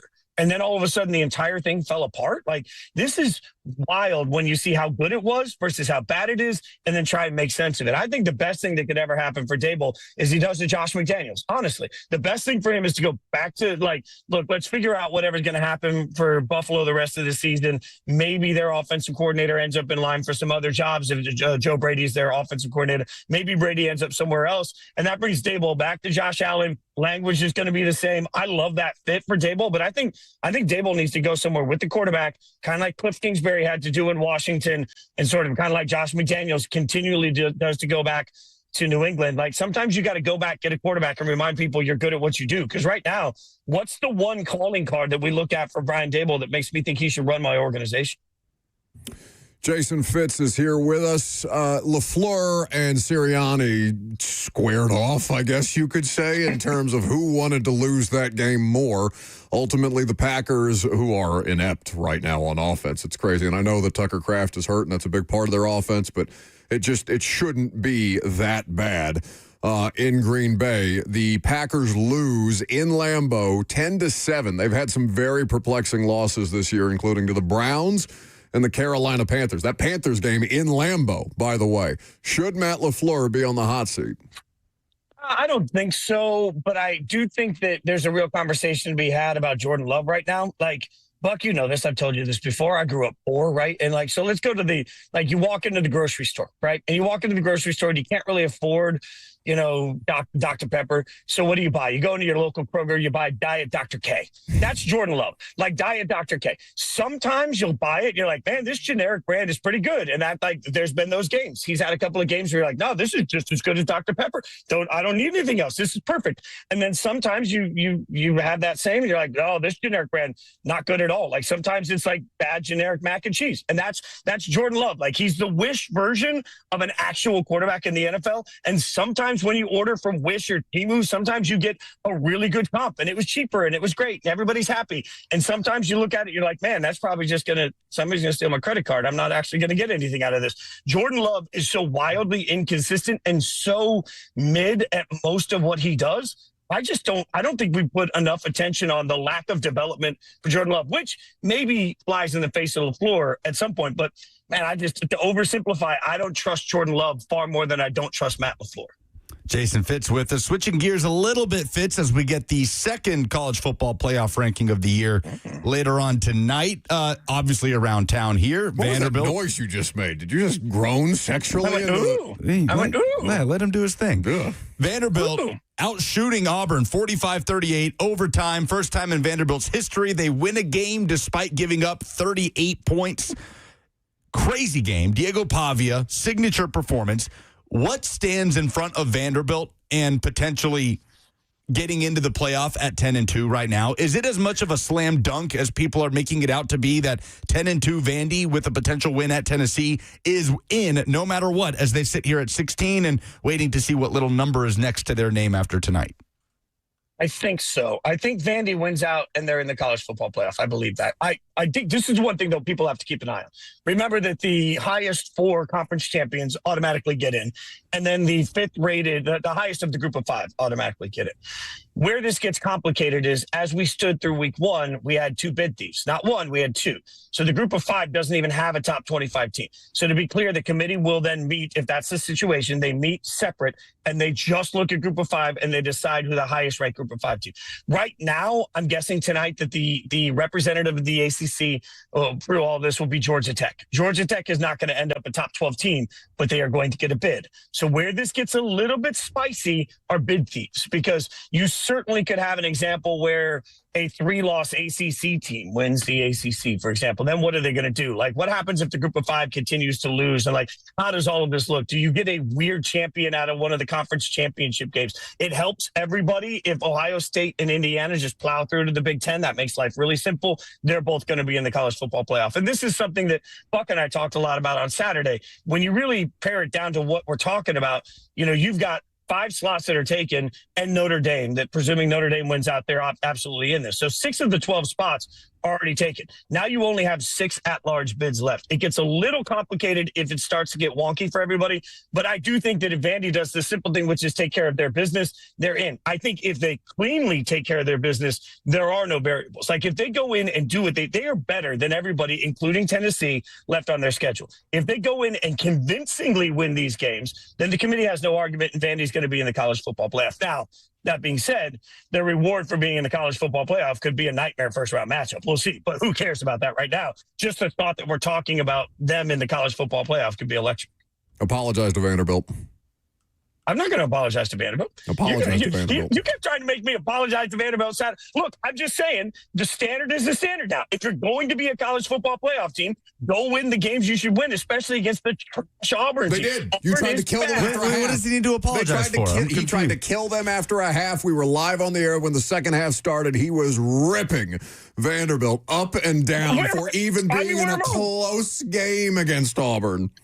Auburn is trash, and I want Vandy to make the college football playoff. And the way you make the college football playoff is you don't let the committee have a conversation that involves your brand. Like, the only way that Indiana last year got to where they were was because they left no questions. It didn't matter what jerk on the committee wanted to sit back and say, oh, I don't trust Indiana in college football. No, like, that person had no voice left because Indiana went out and did the damn thing so consistently, so convincingly, the committee had no answer. I think what we forget sometimes is there are going to be people in a human committee that turn around and chuckle when they hear Vandy and college football playoff. They're human, right? So at some point, you can't let the humans win. You got to go out and you got to play so convincing. You got to beat the snot out of Auburn so the committee doesn't even have a discussion about Vandy. Shame on them for not beating the snot out of Auburn. They're way better. Hold them to a higher standard. You should apologize. No, I will not. You should apologize I sure to will Vandy. I've never apologized to anybody in my life. Diego Pavia was the leading passer in all of college football last week. But yeah, it's not enough for Jason Fitz. Yahoo Sports Daily is where you can find him. Fox Sports Radio on Saturday afternoons locally, 5 to 7 p.m. with yours truly. Thank you, buddy. You want to say anchor down for everybody? You're going to give us an anchor down? Big old anchor down? Give you a little anchor down. I know. Listen, I was a Vanderbilt employee when I was broke and starving out of college for a period of time. He's never been broke and starving, Fitz. Don't let him fool you. No. What I just heard is I was a Vanderbilt employee until I was too good for Vandy. That's what we're saying now? You're too good for anchor down? Standards. Wow. Standards. This is why I love everybody on the show, not named Buck. Get out of here. Jason Fitz. I love you too. I love you too, Fitz. Love you guys. Jason Fitz My with us boy. on 104.5 The Zone. You were pointing back there like you had something. Do you have something? No, I was just pointing at I have Robert. a big It's an heart affirmation full of point. love Yeah. because of Jason Fitz sharing it around. Lucas, you missed it yesterday. I shared my love with Ben, and Ben was like, I love you, dude. Oh, nice. Love you, dude. That's the coldest non-response I think you've ever gotten from anybody who's made an appearance on this show. Well, he was gonna say it. He but definitively I went to break too quick. slammed his microphone off. I went to break too quick. Looked back at you and waved. He didn't hear. No, he heard. He said it. He said it. Last call for phone calls. I'm Buck Rise. It's 104.5 The Zone.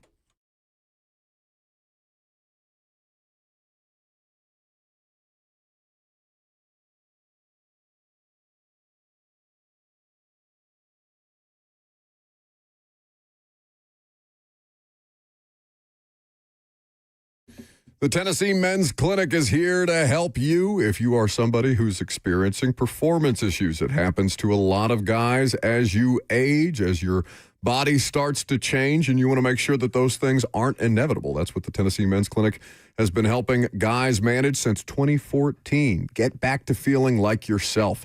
These aren't cookie-cutter treatments that they offer. The Tennessee Men's Clinic is urology-based and staffed with multiple licensed providers who specialize in men's sexual health. They use proven treatments tailored to your specific situation. No one size fits all. Whether you're dealing with mild or moderate ED, performance issues, or even conditions like Peyronie's disease, their medical team will work with you to create a plan that gets results, often with options most men didn't even know were out there. Your initial appointment is only $99 and includes a full medical consultation, blood work, and if medically advised, a test dose right there in the office. So call them today at 615-208-9090. That's 615-208-9090 or book easily online at TennesseeMen'sClinic.com.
Welcome back to the show. Fueled by Hattie B's Hot Chicken. Do you want to bring your grievances to the air that you were just screaming into my ear as my microphone turned on? Yeah, I'm tired of Wicked. Not that good. It was good. Now, Did you see it? No, never seen it in my life. You need to see it. I'm tired of being... Okay, if everyone could make fun of Lord of the Rings and Star Wars when all these trilogies and things were squeezing all of the lifeblood out of, and you can go, oh, look at you nerds going to... Oh, look at you musical theater nerds going to see this. I'm not saying... I like musicals, too. Calm down. I like musicals. Don't get me wrong. The Beetlejuice musical, great. 10 deep breaths or 20 short ones. I was also reticent to go see Wicked, and especially anything over 2 hours is almost an assured no-go for me, okay? And this thing is, it was almost 3, part 1, 3 hours, damn near, like 2 hours and 48 minutes or something outrageous. I don't know. You didn't see it either? Mm-mm. I would like to. I think the both of you would enjoy it. I think I would enjoy it. You were saying many more heinous things about the two actresses, the two lead actresses. I don't know what the other one's name is. I know Ariana Grande. I don't know what happened to her or what this thing going through Hollywood is now where you have to get your buccal fat removed. I think it makes everyone look like Skeletor. What is buccal fat? The fat in your cheeks beneath your cheekbones. That's a thing? To give everyone that sunken face look. What's the other? I'm going to go do that now. Yeah, you are about to look like sexy Squidward, and I will make fun of you the entire time. Who's the woman, the actress in Wednesday? Jenna Ortega. Jenna Ortega. She got that buccal fat removed. Whatever. I about cussed there just on accident. And I don't know. It just makes everyone look like an alien. Makes you look like a zombie. All right. So the concept of Wicked itself is not something that either of the three of us would probably seek out. I went because the girl that I was dating at the time wanted to go, and it's a phenomenon, right? It's like Taylor Swift levels of cult fandom, this Wicked thing. And Ariana Grande perpetrates that as well. Like the fandom, the large droves of, like attached to it. So I went, and I was prepared to hate it, as I am prepared to hate most things in my life, and I thoroughly enjoyed it. It did not feel like 3 hours at all. Now, I'm not saying that I would go out of my way to watch, should the three of us go watch Wicked Part 2? There's a Part 2? There is a Part 2. That's why he's complaining about it. That's because there was an ad running, right, on the station. I'm just tired of things being shoved down our throats. We get it. If I couldn't be a nerd with a fake Gimli beard without people making fun of me, I'm going to make fun of y'all for loving this just because they put Ariana Grande. No, I think that's fair. There is equal opportunity here. Like, if you got made fun of for the Lord of the Rings stuff, you get to make fun of people for loving Wicked. That is totally fair. I think that's fine. I'm not saying that you can't make fun of it. I'm saying that you can make fun of it and also enjoy it. Oh, well, yeah, I'm also not making fun of the original It's Wicked. like Dune. Dune was not appealing to me at all, and then I sat down and I watched it, and again, a 3-hour movie that I was prepared to hate, and I thoroughly enjoyed it. Well, I'm sure. I don't have the capacity to deal with that. My whole brain, you know how you get a certain amount of crystal memory and liquid memory. Right, like liquid memory is like the short things. Like, oh, I really like this restaurant, but you can't remember what you had. Crystal memories, or I remember going and feeding cows with my grandpa. My crystal memory is filled up with random college football players and the Fangorn Forest in Lord of the Rings and the Sarlacc pit in Star Wars. My crystal memory is used. I can't learn anything else about Dune, which is just a reskinned Star Wars. It really is. I can't learn anything else about anything. Way better acting, though. Like, if you made me pick Star Wars or Dune, I would pick Dune. Depends. I mean, way better movie. Well, sure, Dune was made now, and all the good Star Wars were made then. Like, I wouldn't compare any of the new Star Wars to Dune. I would compare, like, Empire Strikes Back. Okay, like, I liked Andor. Andor is a Star Wars offshoot. Yes, a cash grab, yes. You didn't like it? No, it's Disney Plus saying, oh, we have to have things to put on here. The last good thing that was on there was the Grogu Bounty Hunter, Baby Yoda. Mandalorian. Yeah, Mandalorian. That was the last good thing they put out that was Star Wars adjacent. I thought they both were good. Like, there are other things that I would agree with you that are clearly, like, they have a Star Wars bucket that they have to fill contractually. I didn't feel like Andor was that, but, I'll leave that to you with a more refined palette for Star Wars criticism. I think looking at it, they were saying, we could do this and we could do this. They're like, or we could do this. What if we did and or? We did both.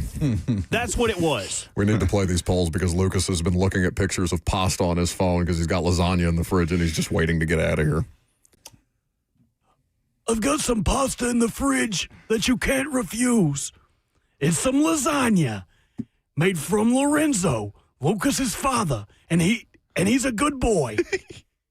He's a good boy. Let's have some lasagna.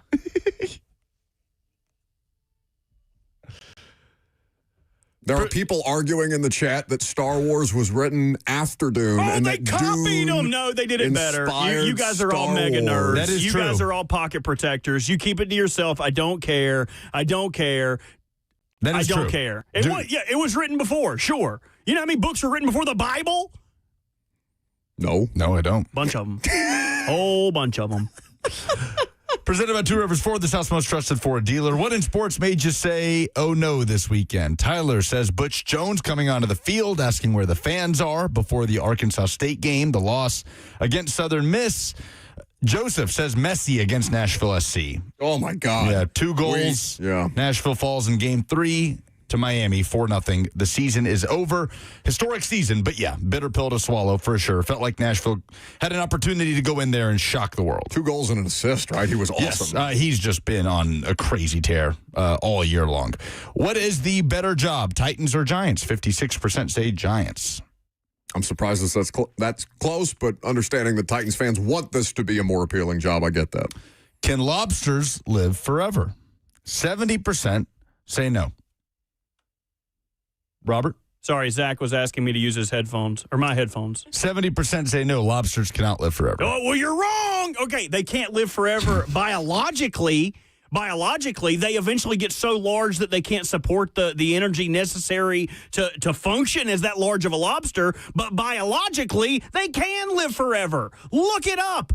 It's part of their cells. As our cells reproduce, they get weaker and weaker. Yeah, but their cells reproduce, they stay the same. I feel like what you said, the reason for them not being able to live forever is part of the biology. No, that's not part of the biology. That's part of the physiology of putting things in their little lobster mouths with their big meaty claws. They can't do it when they get big. I don't know why this is such an argument. So would you say they die due to natural causes? No, they die because they get so big they can't eat enough food. And they pass away naturally. I don't think any of that is true. It is. I don't know why y'all think I'm a moron. No, I just think that your news sources are questionable. Okay, if you want to choose to get your news anywhere other than Animal News Daily, then you can do that. Are we done? Yeah. Is it over? Yeah. I'm going to go warm up that lasagna. Good to be back. That's going to do it for us today. Robert and I are off prime time tonight, but you can still watch in our absence at 7 p.m. We'll be back at it tomorrow with Adam Sparks of the Knoxville News Sentinel.